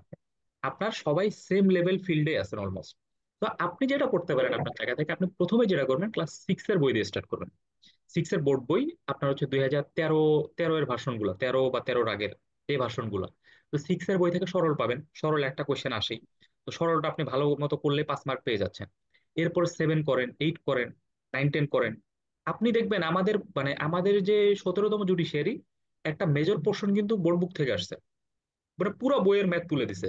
তো আপনি বোর্ড বুক গুলো ভালো মতো করবেন করে। আর একটা সবার মধ্যে একটা টেন্ডেন্সি দেখি আমি, জ্যামিতি করে না। জ্যামিতি আপনাকে মাস্ট করতে হবে। আমি মানে সবাইকে বলি জ্যামিতি হচ্ছে আপনাকে কখন বুঝ দিবে, যখন আপনি দেখবেন যে ইজি ইজি ম্যাথ আপনি সামাও মিলাতে পারতেছেন না, বা পরীক্ষার হলে মানে এমনও হয় যে সরলের অ্যান্সার মিলতেছে না। আমার নিজের সরলের অ্যান্সার মেলেনি, মানে আমি নিজে মিলাইতে পারতেছিলাম না। তো তখন হচ্ছে আপনাকে জ্যামিতি অনেক হেল্প করবে। মানে জ্যামিতিতে 15 মার্কস হিউজ একটা মার্কস। তো আপনার জ্যামিতিও প্রিপারেশন নিতে হবে। আর এর বাইরে আমি বলবো আপনারা বিসিএস এর কোনো একটা বই কিনতে পারেন, ইদার ম্যাথ আওয়ার অথবা আশরাফুল ককটেল আছে। তো এই বইগুলো কিনে শুধু পাটিগণিত পার্টটা ভালো মতো সলভ করবেন। খুব কঠিন যেগুলো দেখবেন ওগুলো বাদ দিবেন। মানে খুব কঠিন আমাদের কিন্তু আসে না, আমাদের একদম রুট লেভেলের জিনিসপত্র দিয়ে দেয়। সো আপনারা এইভাবে যদি ম্যাথের প্রিপারেশনটা নেন, আমি মনে করি যে একটা কম্প্যাক্ট প্রিপারেশন হয়ে যাবে। আর আরেকটা কথা হচ্ছে, ওই জেনারেল আমি সার্কুলার দেওয়ার পরে পড়বো বা রিটেন পরীক্ষা দেওয়ার পরে পড়বো, এটা ভাববেন না প্লিজ। কারণ আপনি যখন রিটেনের সার্কুলার দিবে, বিলিভ মি, আপনি জেনারেল টাইম খুব বেশি দিতে পারবেন না। কারণ আপনাকে তখন বারবার ল পড়তে হবে, সিআরপিসির মতো একটা বড় জিনিস পড়তে হবে, সিপিসির মতো বড় জিনিস পড়তে হবে, প্রপার্টি ল আছে। তো আপনি যখন এগুলা সমুদ্রের মতো পড়বেন, আপনার দেখবেন যে জেনারেলি খুব একটা টাইম ইনভেস্ট করতে পারবেন না। তো আপনি এই জন্য আগে থেকেই জেনারেল পার্টটা অনেক ভালো মতো গুছাই নেন। স্পেশালি ম্যাথে জোর দেন, সায়েন্সে জোর দেন। আর সাধারণ জ্ঞানে তো ডেফিনেটলি ভালো মতো করবেন, সাহিত্য পাঠগুলা দেখবেন। ইংলিশের জন্য আপনার লিটারেচার পার্টগুলো একটু দেখবেন, বারবার দেখবেন। তো এইভাবে প্রিপারেশন যদি নেন, আমি মনে করি জেনারেলে ভালো মার্কস পাওয়া যাবে। এন্ড জেনারেল আপনাকে অ্যাগেইন ভালো মার্কস পেতে হেল্প করবে। এই তো। হ্যাঁ, আমি হচ্ছে এই কথাটার সাথে একদম রিলেট করতেছি জাদিদ ভাই, যে জ্যামিতি পড়াটা অনেকে অনেকে ম্যাক্সিমাম ক্ষেত্রে বলে কি আমার তো ম্যাথ এত ভালো, আমি ম্যাথে এত স্ট্রং, আমার জ্যামিতি আমি লিখবো না, জ্যামিতি হ্যাঁ, হ্যাঁ, লিখলেও ফুল মার্কস দেয় না, আমি একদম 10-এ 10 ম্যাথ করব। কিন্তু ভাই পরীক্ষার হলে আপনি যতই মহারথী হন, হতেই পারে আপনি একটা ম্যাথ মিলছে না। হ্যাঁ, তো হ্যাঁ, হ্যাঁ। জ্যামিতি করতে হবে। আর যখনই জ্যামিতি হয়ে যাবে তখন কি দেখা যাচ্ছে যে আমি যদি 6টা ম্যাথও করি আর 3টা জ্যামিতি আমার কোনোভাবে কমন পড়ে গেল, হ্যাঁ, তো এখানে তো আপনি কত ভালো মার্কস ক্যারি করলেন একটা একটা 10টা ম্যাথ না দিয়েও। তো এখানে পুরাটাই হচ্ছে আমাদের মার্কস ক্যারি করার খেলা। কি লিখে কি লিখলাম না সেটাতে মার্কস হলো, এটার থেকে বড় কথা হচ্ছে ওভারঅল মার্কস আসতেছে কিনা। আমাকে যে আর ম্যাথ সবচেয়ে বড় পরীক্ষা, কথা হচ্ছে আপু, পার্শিয়াল মার্কিং করে কিন্তু জ্যামিতিতে। হ্যাঁ হ্যাঁ আপনি ম্যাপ পারলেন, আপনি জাস্ট চিত্রটা এঁকে দিয়ে জাস্ট সাধারণ হ্যাঁ নির্বাচনটা কোনো মতো লিখলেন নিজের মতো হ্যাঁ করে। যদি কনসেপ্ট আমি একটা জ্যামিতি হুম, পুরোপুরি নিজের মতো করে বানায় লিখছি, আমার কমন পড়ে হুম। নেই। আমি যে কি কি করছি, অর্ধ পরিসীমা ইউজ করছি, আবার বিভিন্ন সূত্র ইউজ করছি করে আমি জ্যামিতি মিলাই দিছি। তো মেবি আমাকে মার্ক দিছে আমার যেটা মনে হয়। সো জ্যামিতিতে পার্শিয়াল মার্কস পাবেন, জ্যামিতিটা একটু ভালো মতো করবেন অ্যাটলিস্ট। সেটাই, ম্যাথ করলে তো আর পার্শিয়াল মার্কস নাই, ম্যাথ ভুল হলে তো ভুলই, কিন্তু জ্যামিতি একটা সেফ গার্ড। থ্যাংক ইউ ভাইয়া, আমি একটু মুক্তাপুর কাছে যাচ্ছি। শিওর।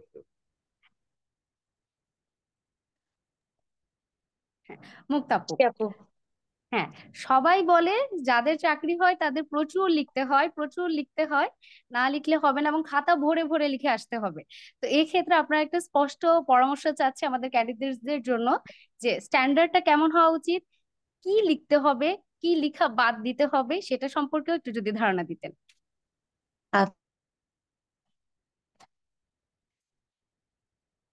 আমাদের খাতার ওজনটা যেন বেশি হয়, আমাদের খাতা যাতে আমরা বেশি পেজ ইউজ করতে পারি, এটা আমাদের একটা টেন্ডেন্সি থাকে, এবং এটা হয়তো বা ভালো মার্ক ক্যারি করে। কিন্তু বিজেএস এর ক্ষেত্রে ঠিক এটার উল্টো। এখানে টু দা পয়েন্ট লিখতে হয়, শুধু শুধু হিজিবিজি লেখার কোনো প্রয়োজন নেই, এক্সট্রা কেস রেফারেন্সে দেওয়ার প্রয়োজন নেই। যদি চায় সেই ক্ষেত্রে দেয়া যেতে পারে। তো আমি মনে করি শুধু টু দা পয়েন্ট লিখলে, যেমন যদি সেকশন চায় সেক্ষেত্রে সেকশন, সেটার কোনো এক্সপ্লানেশন যদি থাকে, এক্সেপশন যদি থাকে, এক্সাম্পল থাকে সেগুলো, সেটার সাথে রিলেটেড যদি আরো কোনো সেকশন বা অন্য বিষয় থাকে সেগুলো রিলেট করতে পারলেই মোটামুটি হয়ে যায়। আমি আমার একাডেমিক লাইফে অনেক বেশি লিখতাম। একটা কোয়েশ্চেন দেখা যাচ্ছে যে 16 মার্কের কোয়েশ্চেন আমি 20 পেজ, 24 পেজ এরকম লিখেছি, কিন্তু আমি বিজিএসে খুবই অল্প লিখেছি আর সময়ও অল্প থাকে। অত লিখতে গিয়ে আরেকটা কোয়েশ্চেন কিন্তু টাইম ম্যাচ হয় না। আমাদের খেয়াল রাখতে হয় যে আমাদের যে কয়টা কোয়েশ্চেন লিখতে হবে সবগুলোতে যাতে আমরা সমান সময় দিতে পারি, সমান কন্টেন্ট দিতে পারি, সেটার দিকে ফোকাস রাখাটা বেশি জরুরি। এজন্য হচ্ছে টু দা পয়েন্ট লিখতে পারলেই বেশ ভালো মার্ক আসে বলে আমি আশা করি। হ্যাঁ, আমাকে প্রশ্নে যা চেয়েছে আপু তাই লিখতে হবে। শুধু জি শুধু আমি বেশি লিখে গেলাম আর আমি দেখালাম যে স্যার আমি অনেক লিখতে পারি, তাহলেই কিন্তু আমাকে মার্কস দিচ্ছে না। আমাকে জি। যা জানতে চেয়েছে আমাকে ঠিক সেইটুকুই লিখতে হবে। ধন্যবাদ আপু। আমি একটু এলিন আপুর কাছে যাচ্ছি। এলিন আপু শুনতে জি পাচ্ছেন? আপু। জি, হ্যাঁ, শুনতে পাচ্ছি। আচ্ছা আপু, আপনার কাছে জানতে চাচ্ছি সংবিধান। হ্যাঁ, আমাদের সংবিধানের উত্তর বলে দেন, কি করে আমরা সংবিধানে ভালো মার্কস পাবো, কিভাবে আমরা প্রশ্ন কমন ফেলাতে পারবো। সংবিধান তো রিলেট করে পড়াই যাচ্ছে না, সংবিধান ডাইরেক্ট পড়লেও তো প্রশ্ন ঠিক করে ভাবে আসে না। তো কিভাবে পড়বো যেখানে সংবিধানের প্রশ্ন ভালোভাবে কমন পড়বে, লিখলে অনেক ভালো মার্কস ক্যারি হবে। জি আপু, শুরুতে যেটা বলবো আপু, সংবিধানকে মানে আমরা, বিশেষ করে আমি নিজেও একটা সময় মানে সংবিধানের নামটা শুনলেই মনে হতো যে ওরে আল্লাহ, এটা তো সবচেয়ে বেশি কঠিন সাবজেক্ট। তা আমি হচ্ছে যেটা মানে বলবো সবার উদ্দেশ্যে এখানে, শুরুতেই সংবিধান সাবজেক্টটাকে একেবারে ইজি একটা সাবজেক্ট এরকম মানে ধরে নিতে হবে। হয় না যে আমাদের ব্রেনকে আমরা আসলে যা দেই ব্রেন কিন্তু সেরকমই চিন্তা করে, আমরা যা দিব ব্রেন তাই নিবে। তো এজন্য হচ্ছে সংবিধানকে আমরা হচ্ছে সহজ ভাবে নিব, যে না এটা হচ্ছে সহজ সাবজেক্ট, এটাতে বরং অন্য যে আইনগুলো আছে এটা যদি একটু অ্যানালাইসিস মানে করি আমরা, তাহলে কিন্তু বোঝা যায় যে অন্য যে আরো যে পাঁচটা মানে পাঁচটা যে থাকে সংবিধান বাদ দিয়ে, ওই পাঁচটার থেকে সংবিধান তুলনামূলক সহজ এবং নাম্বারও খুব বেশি উঠানো যায়। তো এটা হচ্ছে প্রথম কথা, সহজ ভাবে নিতে হবে এই সাবজেক্টটাকে। আর আমি যদি একটু অল্প সময়ে একটু অ্যানালাইসিস করে দেই, যেমন হচ্ছে কিভাবে সংবিধান আসলে সহজ, আমি যদি হচ্ছে প্রত্যেকটা সিভিল রিলেটেড যে আইনগুলা ওখানে ওইটা যদি চিন্তা করি, তাহলে ওখানে আমাকে কতগুলা সাবজেক্ট পড়তে হয়, সিপিসি পড়তে হয় বিশাল একটা সাবজেক্ট, তারপর ওখানে আমাকে লিমিটেশন পড়তে হয়, ওখানে আমাকে হচ্ছে সিভিল কোর্স অ্যাক্ট পড়তে হয়, ওখানে আমাকে এডিআর রিলেটেড যে আইনগুলা এগুলা পড়তে হয়, ওখানে আমাকে স্পেসিফিক রিলিফ অ্যাক্ট পড়তে হয়, তাহলে কতগুলো আইন পড়তে হয়। এরকম প্রত্যেকটা ব্লকে কিন্তু আমাকে অনেকগুলো আইন পড়েই কিন্তু কমপ্লিট একটা সাবজেক্টের আমি হচ্ছে প্রিপারেশন নিই। আর আমার হচ্ছে সংবিধানে এখানে এতগুলো আইন তো পড়তেই হয় না, এখানে হচ্ছে আর্টিকেল হচ্ছে 153টা, তাহলে 153টা আর্টিকেল যদি আমি বুঝে বুঝে একবার পড়ে নেই, তাহলে তো এটার হচ্ছে আমার হচ্ছে বেসিকটা যদি স্ট্রং হয়ে যায় তাহলে হলো। তারপরে ওখানে আমার হচ্ছে 20 নাম্বার থাকে আমার জেনারেল ক্লজেস এক্ট অথবা হচ্ছে আইনের ব্যাখ্যা যে একটা সাবজেক্ট, তো ওখানে ওইটাকে আমি হচ্ছে টার্গেট করতে পারি যে 20 নাম্বারে যেটা।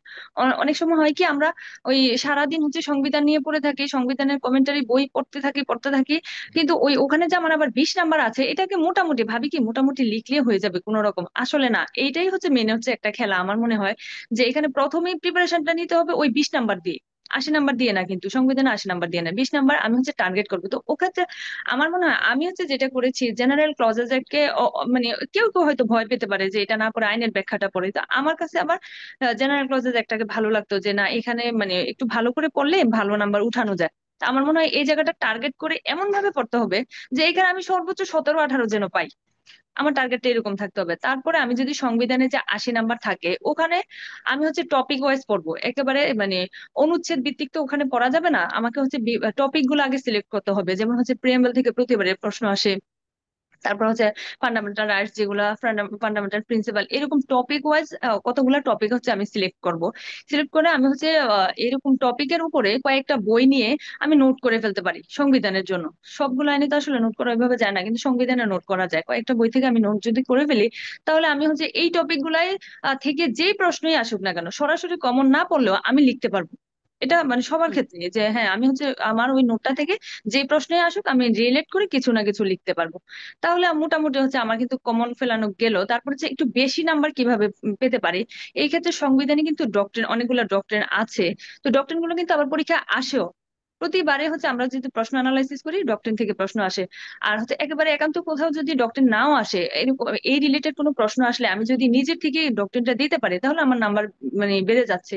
আর কেস রেফারেন্সের ক্ষেত্রে আমি যেটা বলবো, যে আরো যে 5টা আইন আছে, 5টা বিষয় আর কি, আইন না, 5টা বিষয়, তো ওগুলাতে হচ্ছে আমি যদি কেস রেফার না করি তাহলে তেমন কোনো সমস্যা নেই। কিন্তু সংবিধানে হচ্ছে কিছু কিছু একেবারে রিনাউন্ড কিছু কেস থাকে, যেগুলো হচ্ছে অনেক সময় প্রশ্নে চায়, আবার অনেক সময় না চাইলেও আমরা যদি দিতে পারি তাহলে হচ্ছে এগুলা মানে একটু নাম্বারটা বেশি আসে। তো আমি সেক্ষেত্রে হচ্ছে ডক্টরিনকে হচ্ছে ইম্পর্টেন্স দিব। আমি হচ্ছে কিছু, সব অনেক কেস পড়তে হবে বিষয়টা এরকম না, কিন্তু হচ্ছে রিলেটেড ইম্পর্টেন্ট কিছু কেস দেখতে হবে। আর হচ্ছে টপিক ওয়াইজ পড়াশোনা একটু নোট করে পড়াশোনা করলে আমার মনে হয় সংবিধানটাকে সহজ মনে হবে এবং ভালো নাম্বার উঠানো যাবে। সাপ্লিমেন্টারি বই হিসেবে আমরা কিছু বই নিয়ে সেটা নিচে যদি হ্যান্ড নোট করে নিই, তো আমাদের পড়তেও ইজি হবে। আর হচ্ছে পরীক্ষার আগে সব টপিক গুলি রিভাইজ করে যাওয়া খুব রিভাইজ ইজি হবে, হবে। হ্যাঁ এটা হচ্ছে বুদ্ধিমানের কাজ, কারণ এত বই হুম, পরীক্ষার আগে পড়ার তো সুযোগই নেই। পড়া খুবই সম্ভব না। হ্যাঁ, আচ্ছা জাদিদ ভাইয়া, আমাকে শোনা যাচ্ছে? জি আপু, যাচ্ছে। হ্যাঁ ভাইয়া, এই যে আপনি বললেন না যে প্রপার্টি ল কত ভয়ানক একটা আইন। হ্যাঁ, অনেকে বলে প্রপার্টি ল এর প্রশ্ন তো এভাবেও বুঝি না ওভাবেও বুঝি না, খারাপই করব, একটা পরীক্ষা খারাপ করি বাকিগুলিতে তুলে নিব।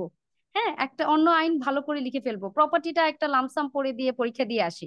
তো প্রপার্টি লতেও যাতে খুব ভালো মার্কস তোলা যায় এবং এটাতে ভয় পাওয়ার যে কিছু নাই, সেই সম্পর্কে যদি আমাদের একটু বলতেন। তার মানে আমি যদি অনেস্টলি বলি, মানে আমি যখন প্রিপারেশন নিতাম, মানে আমিও জানতাম না কেন আমার প্রপার্টি লটা খুব ভয় লাগতো। মানে আমি জানি না, now that I think of, যে প্রপার্টি লতে আসলে ভয় পাওয়ার মতো কিছু নেই। বাট আপনার মানে আমি যদি আপনাদের পার্সপেক্টিভ থেকে চিন্তা করি, ভয়ের অবভিয়াসলি মানে সবাই যেহেতু ভয় পায়, কিছু না কিছু তো আছে। তো আমি আপনাদের যেটা বলবো সেটা হচ্ছে, আপনারা প্রিপারেশনটা নিতে পারেন স্যাটনেট দিয়ে। কারণ স্যাটনেট একটা কিন্তু পোর্শন, স্যাটনেট থেকে আপনি 2টা কোয়েশ্চেন অ্যান্সার দিতে হবে, 3টা থাকবে, 2টা কোয়েশ্চেন অ্যান্সার দিতে হবে। সো আপনি যদি নেটটা দিয়ে শুরু করেন, একটা কিন্তু কোয়েশ্চেন পাচ্ছেন। আপনি জাস্ট, আপনার সেকশন কয়টা, 20টা সেকশন পড়লে আপনি একটা কোয়েশ্চেন মানে পারতেছেন। মানে আপনি বুঝতেছেন আপনি মানে কিরকম একটা, মানে ইজি একটা, মানে একদম অল্প এফোর্ট দিয়ে আপনি একটা 20 নাম্বারের কোয়েশ্চেন ইজিলি পারতেছেন যদি আপনি নেট দিয়ে শুরু করেন। দেন আপনি সেটটা পড়বেন। সেটাও কিন্তু খুব বেশি সেকশন পড়তে হয় তা না, সেটাও কিন্তু অনেক কম সেকশন পড়তে হয়। আপনার ডেফিনেশন গুলোতে হয়তো বা একটু টাইম যাবে, ডেফিনেশন গুলো একটু টাইম নিয়ে পড়লেন। বাট বাকি জিনিসগুলো যদি একটু হালকা পাতলা বেয়ারেক্টলি যদি পড়েন, আপনি ইজিলি অ্যান্সার করতে পারবেন। তো আপনি সেটনেট দিয়ে শুরু করেন, 2টা কোয়েশ্চেন দেখবেন যে ইজিলি অ্যান্সার করতে পারতেছেন। এরপরে আপনি ট্রান্সফারের প্রপার্টি একটা একটু টাইম দেন। আমি একমাত্র সাবজেক্ট, মানে একমাত্র না, কনস্টিটিউশন আর হচ্ছে ট্রান্সফার অফ প্রপার্টি অ্যাক্ট, যেখানে আমি মনে করি যে সহায়ক বই আপনার পড়তেই হবে। আপনি শুধু বেয়ার পড়লে হবে না, অন্যান্য আপনি সিপিসি সিআরপিসি অন্য যত বই আছে আপনি মানে বেয়ার পড়লে আপনি ইজিলি ভালো করতে পারবেন। But transfer of property and constitution and Muslim law definitely, এই কয়েকটা সাবজেক্ট হচ্ছে এমন যেখানে আপনার সহায়ক বই লাগবেই। আপনি ট্রান্সফার অফ প্রপার্টি একটা আপনি মানে সেকশন ধরে ধরে সুন্দর করে একটা নোট বানাবেন, যে আপনার এই সেকশনের সাথে এই ডক্ট্রিনটা আসতেছে বা এখানে ম্যাক্সিমটা লাগতেছে। আপনি সুন্দর করে নোট নিবেন, একটার সাথে একটা ডিফারেন্সটা পড়বেন। প্রিভিয়াস কোয়েশ্চেন অ্যানালাইসিস করলে দেখবেন যে এখানে ডক্ট্রিন দেন হচ্ছে ডিফারেন্স বেস কোয়েশ্চেনই বেশি আসে। সো আপনার এখানে একটা মানে রেফারেন্স বই লাগবেই। তো আপনি যদি ট্রান্সফার অফ প্রপার্টি একটা একটা রেফারেন্স বই দিয়ে পড়েন। আর আমি আরেকটা কথা বলবো সেটা হচ্ছে, খুব কম কিছু আইন আছে আমি যে টানা পড়তে বলি, তার মধ্যে ট্রান্সফার অফ প্রপার্টি অ্যাক্ট একটা। আপনি ট্রান্সফার অফ প্রপার্টি অ্যাক্ট যদি ধরেন যে 3 দিনে শেষ দিলেন বা 5-6 দিনে শেষ দিলেন, দিয়ে টাইম দিবেন না মাঝখানে, যে আমরা একটা গ্যাপ দিই না, যে 1 সপ্তাহের গ্যাপ দিই বা 1 মাসের গ্যাপ দিই আবার রিভাইজ দিই।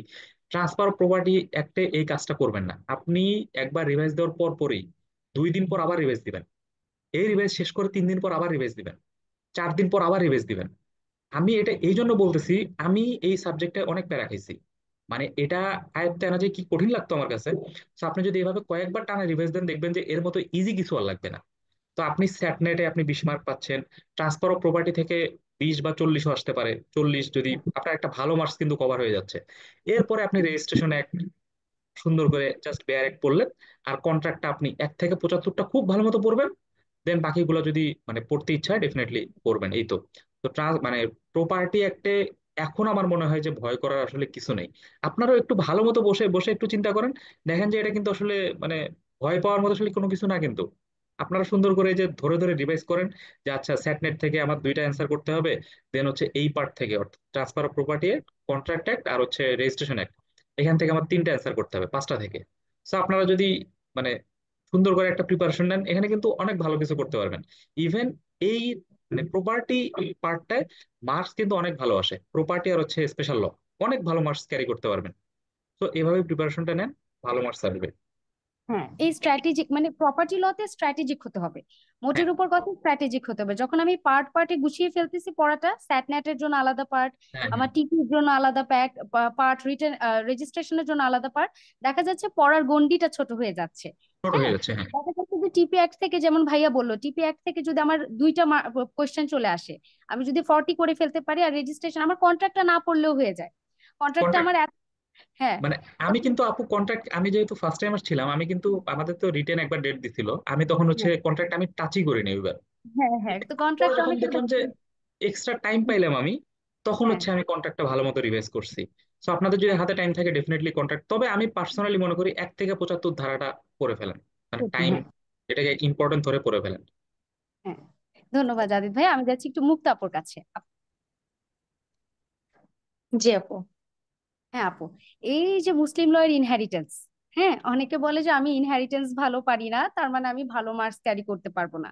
আর যারা খুব ভালো ইনহেরিটেন্স করে ফেলবে তারা 90 তোলাও সম্ভব ফ্যামিলি লতে। ফ্যামিলি লতে যদি একটু গুছিয়ে পড়া যায় তাহলে 90 পর্যন্ত তুলে আসা যায়। তো আপু, এখানে কিভাবে পড়বো, ইনহেরিটেন্সটাতে কিভাবে জোর দিব যারা একটু বেশি দুর্বল ইনহেরিটেন্সে, তো সেই সম্পর্কে যদি একটু আমাদের বলতেন। আসলে শুধুমাত্র যদি আমরা লয়ের 600 মার্কের কথা বলি জেনারেল বাদে, তাহলে হচ্ছে লয়ের মধ্যে ফ্যামিলি লটা হচ্ছে গেম চেঞ্জার। যারা হচ্ছে ম্যাথমেটিক্সে ভালো, অর্থাৎ মুসলিম ইনহেরিটেন্সে ভালো, হিন্দু সাকসেশনে ভালো, তারা ফুল মার্কস পেতে পারে। তো এটার জন্য হচ্ছে প্র্যাকটিস করতে হবে। আর এই ম্যাথগুলো খুবই সহজ, আমাদের পাটিগণিত বীজগণিত থেকেও অনেক সহজ। একটু চেষ্টা করলে পারা যাবে। না পারলে সিনিয়ররা আছে, বা কোনো মেন্টর, বা যদি কোনো ইনস্টিটিউশনের সাথে যুক্ত থাকেন, তাদের হেল্প নিয়ে একটু প্র্যাকটিসের ব্যাপার, একটু ধৈর্যের ব্যাপার। একবার শিখে ফেললে কিন্তু এগুলো খুবই কাজে দেয়। যেমন মুসলিম লয়ের যে ইনহেরিটেন্স, এটাতে 16-তে 16 পাওয়া সম্ভব। আবার হিন্দু সাকসেশনে 12-তে 12 পাওয়া সম্ভব। আবার যেই সাথে হচ্ছে যে কনসেপ্টটা আসে, থিওরিটা, সেটাও দেখা যায় যে ওই সাকসেশন রিলেটেড বা স্ত্রীধন রিলেটেড, ওই বিষয়টা লিখলেও ভালো মার্ক ক্যারি করা যায়।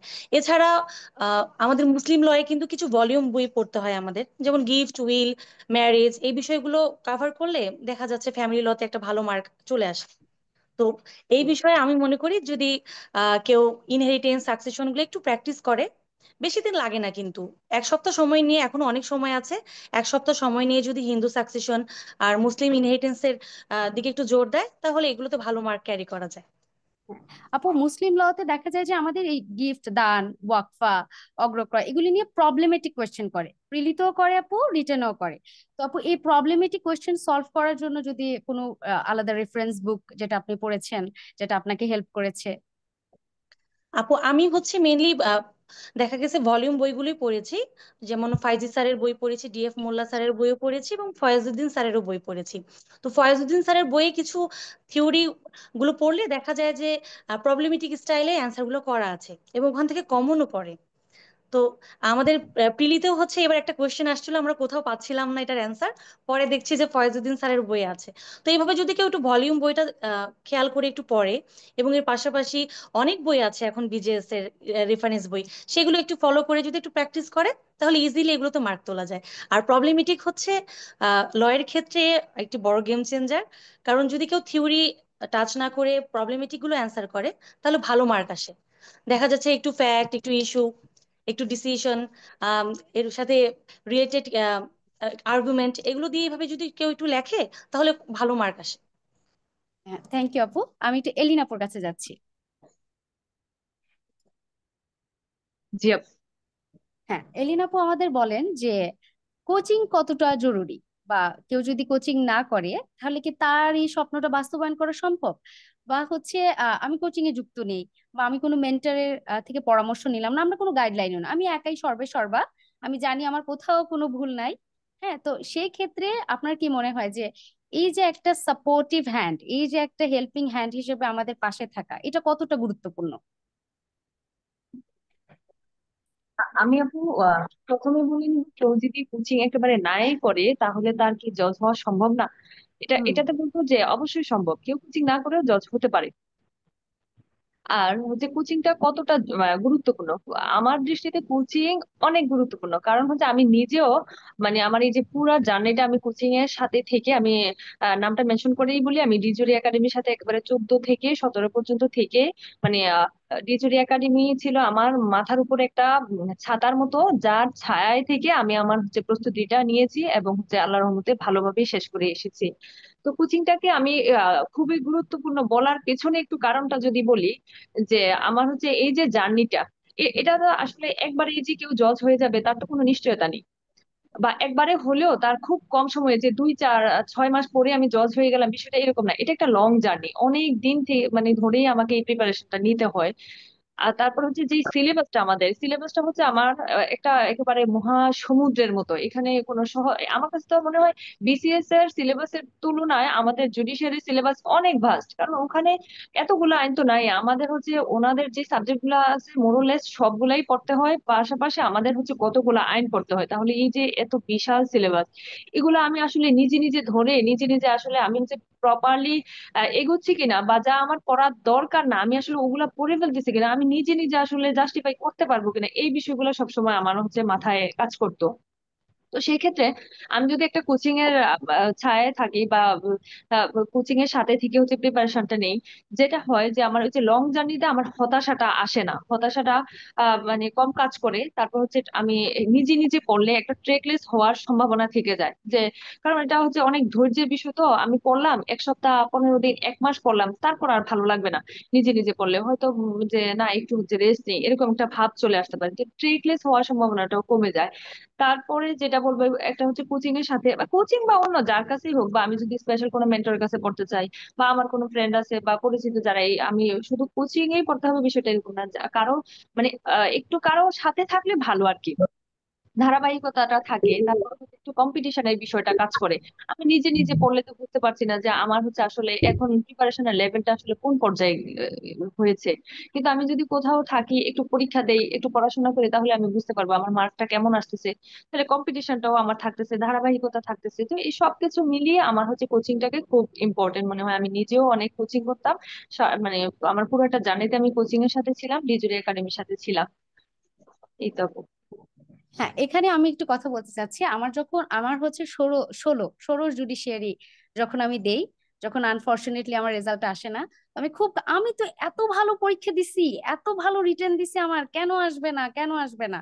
তো এই যে কোথায় আমার ভুল, তো আমি যখন ডিজুরির সাথে যুক্ত হলাম যে আমি তাহলে লিখে দেই, দেখি আমার কোথায় ভুল, আমার কোথায় ভুল, আমি একটু এক্সামগুলি দেই।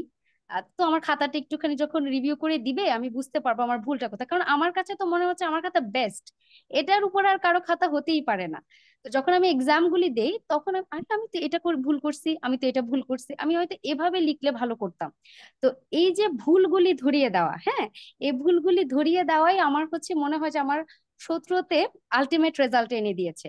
যে আমি 16তে যে ভুলগুলি, আমি কিন্তু খুব বেশি পড়ি নাই 17তে, যে একদম 16 থেকে 160 ডিগ্রি অ্যাঙ্গেলে পড়ে 17তে খুব ভালো প্রিপারেশন ছিল, ব্যাপারটা এমন না। শুধু 16তে আমরা যে ভুলগুলি করেছি, সেই ভুলটা আমরা 17তে করিনি। আর এই ভুলটা না করার পিছনে এমন একটা হেল্পিং হ্যান্ড ছিল, যারা আমাদেরকে দেখিয়ে দিয়েছে যে এই ভুলগুলি করা যাবে না। তো অবশ্যই অনেক অনেক ধন্যবাদ যারা আমাদেরকে এই মেন্টর হিসেবে আমাদের সাথে ছিলেন। ধন্যবাদ এলিন আপু। আমি যাচ্ছি একটু জাদিদ ভাইয়ার কাছে। হুম, জি আপু। হ্যাঁ ভাইয়া, আমি জানতে চাচ্ছি আমার রিটেনের জন্য, আমার ভালো মার্কস ক্যারি করার জন্য এবং আমার জাজ হওয়ার জন্য কতটুকু মার্কস টার্গেট করা উচিত, কতটুকু মার্কস টার্গেট রেখে আমার পড়া উচিত, যেটা করলে আমি একটা সেফ জোনে থাকবো, আমার হচ্ছে জাজ হওয়ার পসিবিলিটিটা বেড়ে যাবে। কেমন করে ভাই আপনি টার্গেট করতেন, বা এই সম্পর্কে একটু পরামর্শ দেন। মানে অনেস্টলি আমাদের কিন্তু মানে কে কত পাইছে এটা তো জানা যায় না। মানে হ্যাঁ, জি জি। তো বিসিএস এ আপনি টার্গেট করতে পারেন, কারণ বিসিএস এ আপনার মার্কস দেয়। বিসিএস এ আপনি একটা মার্কস টার্গেট করে করতে পারেন। তো আমাদের মার্কস টার্গেট করে পড়া উচিত হইলেও হইতে পারে, বাট আমি যদি পার্সোনাল ইয়ে থেকে বলি, তো আমার মনে হয় যে ওই মার্কস একটা টার্গেট না করে আপনার উচিত হচ্ছে কিভাবে মানে একটা এক্সট্রা মার্ক একটা কোশ্চেনের মধ্যে পাওয়া যায়, how to phase one extra marks in any মানে ইন এনি পার্টিকুলার কোয়েশ্চেন। তো আপনি যদি একটা কোয়েশ্চেনে 20 মার্কস থাকে, নর্মালি দুইটা লেজ লাগানো কোয়েশ্চেন থাকবে, দুইটা বা তিনটা পার্টে থাকবে। তো আপনার স্ট্র্যাটেজি যদি এরকম হয় যে আমি সামহাউ অ্যাভারেজ যে মার্কসটা পাবে তাদের চেয়ে আমি 1 মার্ক এক্সট্রা পাবো এই মার্ক মানে অ্যান্সারটায়, তো আপনাকে তাহলে ওইভাবে প্রেজেন্টেশন করতে হবে, ওইভাবে লিখতে হবে। তো আপনার টার্গেট যদি এটা হয়, আমি মনে করি যে এটা বেস্ট একটা স্ট্র্যাটেজি। কারণ আপনি ওই গতানুগতিক একটা নির্দিষ্ট মার্ক টার্গেট না করে আপনি প্রতিটা কোশ্চেনে একটা এক্সট্রা মার্ক নেওয়ার ট্রাই করতেছেন। তো একটা এক্সট্রা মার্ক আপনি কিভাবে নেবেন? প্রবলেমেটিক কোয়েশ্চেনে আপনাকে সুন্দর করে ফিরাক মেথড বা আইরাক মেথড যেটা বলি আমরা, ইস্যু, রিজনিং, দেন হচ্ছে অ্যানালাইসিস, কনক্লুশন, তো আপনি এভাবে লিখতে পারেন। আর হচ্ছে বাকি কোয়েশ্চেন গুলা যেগুলো একদম প্লেন কোয়েশ্চেন, জাস্ট আপনার কাছে সিম্পলি মানে সেকশন চাইছে, আপনি সেখানে জাস্ট আপনি সেকশনটা সুন্দর করে লিখলেন। লিখে সেকশনটাকে আপনি এখন ডাইসেক্ট করবেন, যে এই সেকশনে এই পার্টটা বলা আছে, এই পার্টটা বলা আছে। আপনি সুন্দর করে কিন্তু সেকশনটা লিখছেন একবার, লিখে এটাকে আপনি ক্যারেক্টারিস্টিক্স অফ দিস সেকশন অথবা essential ingredients of this section এইভাবে যদি লিখতে পারেন, আপনার কিন্তু একটা এক্সট্রা মার্ক কিন্তু পাবেনই। তো আপনি যখন প্রতিটা কোয়েশ্চেন মানে একটা 20 মার্কের কোয়েশ্চেনে যদি এরকম আপনি তিনটা কোয়েশ্চেন থাকে, 3 মার্ক এক্সট্রা নিতে পারেন বাকি সবার চেয়ে, তো আপনার কিন্তু পুরা যখন সব সাবজেক্ট শেষে যখন দাঁড় করানো যাবে, তখন দেখবেন আপনার মার্কসটা কিন্তু বেশি আসবে। যেমন জিকে তে আপনি কেমন এক্সট্রা একটা মার্ক অ্যাড করবেন, বা আপনার কিন্তু জেনারেলে 1 মার্ক না, জেনারেলে আপনার টার্গেট হওয়া উচিত একটা কোয়েশ্চেনে 3-4 মার্ক কিভাবে এক্সট্রা মানে আপনি নিতে পারেন। তো আপনি এই জন্য ম্যাপ দিবেন, ডেফিনেটলি ম্যাপ আঁকা একটু স্টার্ট করতে হবে, আপনাকে গ্রাফ দিতে হবে যদি পারেন। মানে এগুলো যে অবশ্য মানে দিতেই হবে তা না, আপনার যদি মানে ইনফরমেশন জানা থাকে আপনি ডেফিনেটলি দেওয়ার ট্রাই করবেন। কারণ আমি মনে করি পরীক্ষার খাতা এমন একটা জায়গা যেখানে আপনি নিজেকে যত পারেন জাহির করবেন। আপনার যত ইনফরমেশন জানা আছে আপনি ততটা ইনফরমেশন দিবেন স্যারকে ইমপ্রেস করার জন্য। তো আপনি যদি ল পার্টে কিভাবে how to phase one extra mark, এটা যদি আপনার স্ট্র্যাটেজি থাকে, আর জেনারেলে যদি আপনার 2-3 মার্ক পার কোয়েশ্চেনে মানে বেশি পাওয়ার স্ট্র্যাটেজি থাকে, আমি মনে করি যে এটা আপনাকে অনেক বেশি হেল্প করবে ওই থ্যাংক পার্টিকুলার ইউ। একটা ভাই, মার্কস টার্গেট না করে। হ্যাঁ হ্যাঁ, থ্যাংক ভাই ইউ ভাই। কাইন্ডলি কি আরেকবার একটু বলবেন কি? জি ভাইয়া, আমি আপনাদের কোয়েশ্চেন নিব, আমরা হচ্ছে সেশনটি একটু শেষ করে আপনাদের কোয়েশ্চেন নিব, একটু কায়েস হয়ে যাবে তো, আমি কোয়েশ্চেন নিব। আচ্ছা মুক্তা আপু, আমাকে শোনা যাচ্ছে? জি আপু। হ্যাঁ আচ্ছা আপু, আমি আপনার কাছ থেকে জানতে চাচ্ছি যে রিটেন এক্সাম 10 দিনের আমাদের একটা ম্যারাথন রেস। হ্যাঁ, রিটেন একটা খুবই চ্যালেঞ্জিং কাজ। প্রথমত, জাজ হলাম কি হলাম না তার আগে পরীক্ষাগুলি ঠিক করে দিয়ে আসতে পারবো, প্রতিদিন যেতে হবে, এবং আবার এসে পরের দিনের জন্য প্রিপারেশন নিয়ে আবার যেতে হবে। তো এটা দিতে যাওয়ার পিছনে আপু সবচেয়ে বড় চ্যালেঞ্জ আপনি কি ফেস করেছেন? আপনার মনে হয়েছে যে 10 দিনের পরীক্ষা দেওয়ার পিছনে আমাদের চ্যালেঞ্জ কোনটা সবচেয়ে বড়? আসলে আমার ক্ষেত্রে একটু ব্যক্তিগতভাবে চ্যালেঞ্জটা ছিল অন্যরকম। যেহেতু আমি আগেও বলেছি আমি অসুস্থ ছিলাম, এবং অসুস্থতার কারণে হচ্ছে আমার রিভিশনের অনেক অভাব ছিল। তো আমার জন্য একটু বেশি চ্যালেঞ্জ হয়ে গেছিল, কারণ প্রতিদিনই আমাদের এক্সাম ছিল। আমরা হাইয়েস্ট 10 ঘন্টা হয়তো সময় পেতাম পুরোপুরি একটা বিষয় রিভিশন করার জন্য। তো আমার দেখা যেত যে ওই সময়টা আমার পুরোপুরি ফিল আপ হতো না রিভিশনের জন্য। তো ওই আমরা একটা গ্যাপ নিয়ে আমাকে পরীক্ষা দিতে যেতে হতো। তো এটা ছিল অনেক বড় একটা চ্যালেঞ্জ। আর এই 10 দিন হচ্ছে আমাদের নিজেদের নার্ভ ধরে রাখাটা অনেক বড় একটা চ্যালেঞ্জ, কারণ হচ্ছে পরীক্ষা দিতে দিতে সাইকোলজিক্যালি অনেকে দেখা যায় উইক হয়ে যায়। 4টা পরীক্ষা দেওয়ার পরে 5 নম্বর পরীক্ষাটা যখন লয়ের লয়ের পরীক্ষাটা দেয়, একটা মাদার ল, অনেকগুলো আইন একসাথে, সিপিসি থাকে, এসআর অ্যাক্ট থাকে, ওর সাথে আরো কিছু আইন থাকে। তো তখন অনেক বেশি চাপ ফিল হয়, একসাথে এত কিছু কাভার করা যায় না। কারণ আমরা পড়ার সময় দেখা যাচ্ছে যে সিপিসি 4 দিন 5 দিন ধরে পড়ছি, তারপর হয়তো একটা এক্সাম আমরা কোথাও ডেমো দিলাম। কিন্তু আমাদের যখন মেইন ফাইনাল পরীক্ষাটা থাকে রিটেনে, তখন দেখা যাচ্ছে সিপিসির সাথে আমাদের এসআর একটা পড়তে হচ্ছে, সাথে আরো কিছু আইন পড়তে হচ্ছে, আমাদের সিসি এটা পড়তে হচ্ছে, লিমিটেশন পড়তে হচ্ছে। তখন অনেক বেশি চাপ বেড়ে যায়, এবং রিভিশনের অভাবে দেখা যাচ্ছে আমরা অনেক ছোট ছোট বিষয় ওখানে ভুল করে আসি, লিখে আসতে পারি না। তো এটা একটা অনেক বড় চ্যালেঞ্জ, যে রিভিশনের ঘাটতি থাকলে রিটেনের সময় এই 10টা দিন খুব বেশি টাফ হয়ে যায়। এই জন্য রিভিশনটা ঠিকভাবে দিতে পারলে এই প্রবলেমটা হচ্ছে আসলে কোপ আপ করা যায়। ধন্যবাদ আপু। আমি এখন আমাদের সাথে উপস্থিত ক্যান্ডিডেটসদের যারা এই সহযোদ্ধা তাদের প্রশ্ন নিব। আপনাদের যদি আমাদের এই গেস্ট স্পিকারদের কাছ থেকে স্পেসিফিক্যালি কারো কাছ থেকে কিছু জানার থাকে আপনি প্রশ্ন করতে পারেন।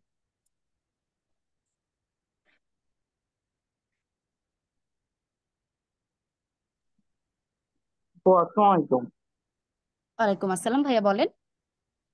তো আমার কোয়েশ্চেনটা ছিল ওই যে আপনারা যে প্রবলেমেটিক নিয়ে বললেন, মানে ওই মেথড গুলা নিয়ে যদি একটু উদাহরণ দিয়ে কেউ একজন একটু ডিটেলস বলতেন যে কিভাবে আনসার করা উচিত।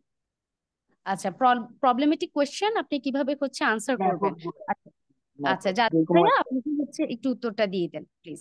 Sure sure. আচ্ছা ভাইয়া, প্রবলেমেটিক কোয়েশ্চেনটা আপনি আইরাক বলে মেথডটাকে, আইরাক বা ফিরাক। তো আপনি যেটা করতে পারেন, প্রথমে একটা প্রবলেমেটিক কোয়েশ্চেনটা যে দিবে, আপনি প্রথমে আপনি এভাবে লিখে নেন ফিরাক, FIRAC। এফ এ হচ্ছে ফ্যাক্ট।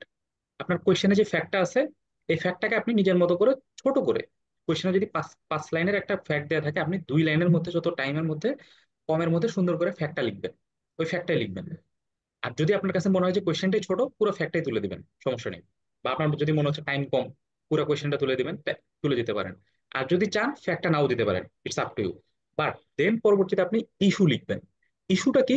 আপনার কোয়েশ্চেনে যে জিনিসটা চাইছে, যে ওয়েদার আপনার এটা থেফট থেফট হবে নাকি অন্য কিছু হবে, whether it will fall under this section or not, এটা একটা ইস্যু হতে পারে। আপনি ইস্যুটাকে এভাবে আইডেন্টিফাই করবেন। ইস্যু আপনার কয়েকটা হতে পারে। আপনার কোয়েশ্চেনে যে একটা জিনিস চাইছে, তার মানে এরকম না যে আপনার একটা ইস্যু লিখতে হবে। আমি পার্সোনালি সবসময় একের অধিক ইস্যু দেওয়ার ট্রাই করতাম, যে এই কোয়েশ্চেনে কোন কোন ইস্যু অ্যারাইজ হতে পারে, যে ইয়েস অর নো টাইপের একটা অ্যান্সার হবে, একটা অ্যানালাইসিস টাইপ হবে, এরকম আমি একটা পার্ট করতাম ইস্যুতে। তারপর হচ্ছে এটা হচ্ছে আই। তারপর হচ্ছে আর, আর্থে হচ্ছে রিজনিং। রিজনিং এ হচ্ছে আপনি আপনার সেকশন গুলো দিতে পারেন, যে আচ্ছা এই এটার সাথে কোন কোন সেকশনটা হচ্ছে মানে মেলে। ও সেকশন আপনার 378 অফ পেনাল কোড, এভাবে সেকশনটা দিবেন। এতে অ্যানালাইসিস। এবার আপনি অ্যানালাইসিস করবেন যে এই সেকশনে কেন যাবে, আপনি সেকশনটাকে লিখবেন, সেকশনটাকে ভাঙবেন, কেন সেকশনের ইনগ্রিডিয়েন্টস এর সাথে মিলতেছে এই কারণে দিবেন। এটা হচ্ছে আপনি অ্যানালাইসিসে করবেন। আর শেষে হচ্ছে কনক্লুশন, আপনি কনক্লুশনে টানবেন, এই কারণে এটা এটার আন্ডারে পড়তেছে। তো আপনার কোয়েশ্চেনটা অ্যান্সার হবে এইভাবে, আইরেক বা ফিরাক মেথডে। এটা হচ্ছে প্রবলেমেটিক কোয়েশ্চেনের জন্য আপনি এইভাবে অ্যান্সার করতে পারেন। আচ্ছা, আরো কোনো প্রশ্ন আছে আপনাদের? জি ভাইয়া, থ্যাংক ইউ। ভাইয়া কেস গুলো কোথায় দেওয়া যায়, মানে কোনটাতে দেওয়া যায় সবচেয়ে ভালো হয় কেস? কেস ভাইয়া, আপনি এই যে অ্যানালাইসিসে কেস দিতে পারেন, অ্যানালাইসিসে আপনি কেস পার্টটা দিয়ে দিতে পারেন। আর যদি নর্মাল কোয়েশ্চেন থাকে, আপনি নর্মাল কোয়েশ্চেনের মধ্যে নর্মালি লিখে লিখে আপনি মাঝখানে কেস ঢুকাই দিলেন। এটা ইটস আপ টু ইউ, মানে এগুলো আসলে কোনো বাধা ধরার নিয়ম নেই। বাট প্রবলেমেটিক কোয়েশ্চেনের ক্ষেত্রে সবাই, আমি যেই মানে মেথডটা বললাম, এটা সবাই ফলো করে। আর প্রবলেমেটিক কোয়েশ্চেনের বাইরে আপনি নর্মালি ইন্ট্রোডাকশন ইন্ট্রোডাকশন লিখে দেন মূল সেকশনে গিয়ে যদি কেস পারেন কেস দিলেন, আর শেষে একটু কনক্লুশন টানার ট্রাই করবেন, এই তো। আচ্ছা, থ্যাংক ইউ ভাইয়া। আরো কারো প্রশ্ন আছে? একটা প্রবলেম প্রবাবলি ছিল হচ্ছে ওই জিকে নিয়ে, একটা কেউ একজন চ্যাট বক্সে করছিল, আমি একটু বলে দিই।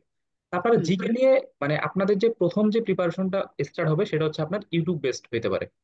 আপনি ইউটিউবে আপনার কিছু চ্যানেল আছে, যেমন হচ্ছে আপনার বিজনেস স্ট্যান্ডার্ড আছে, সো আপনি এখানে বাংলাদেশের অর্থনীতি রিলেটেড ইয়ে পাবেন।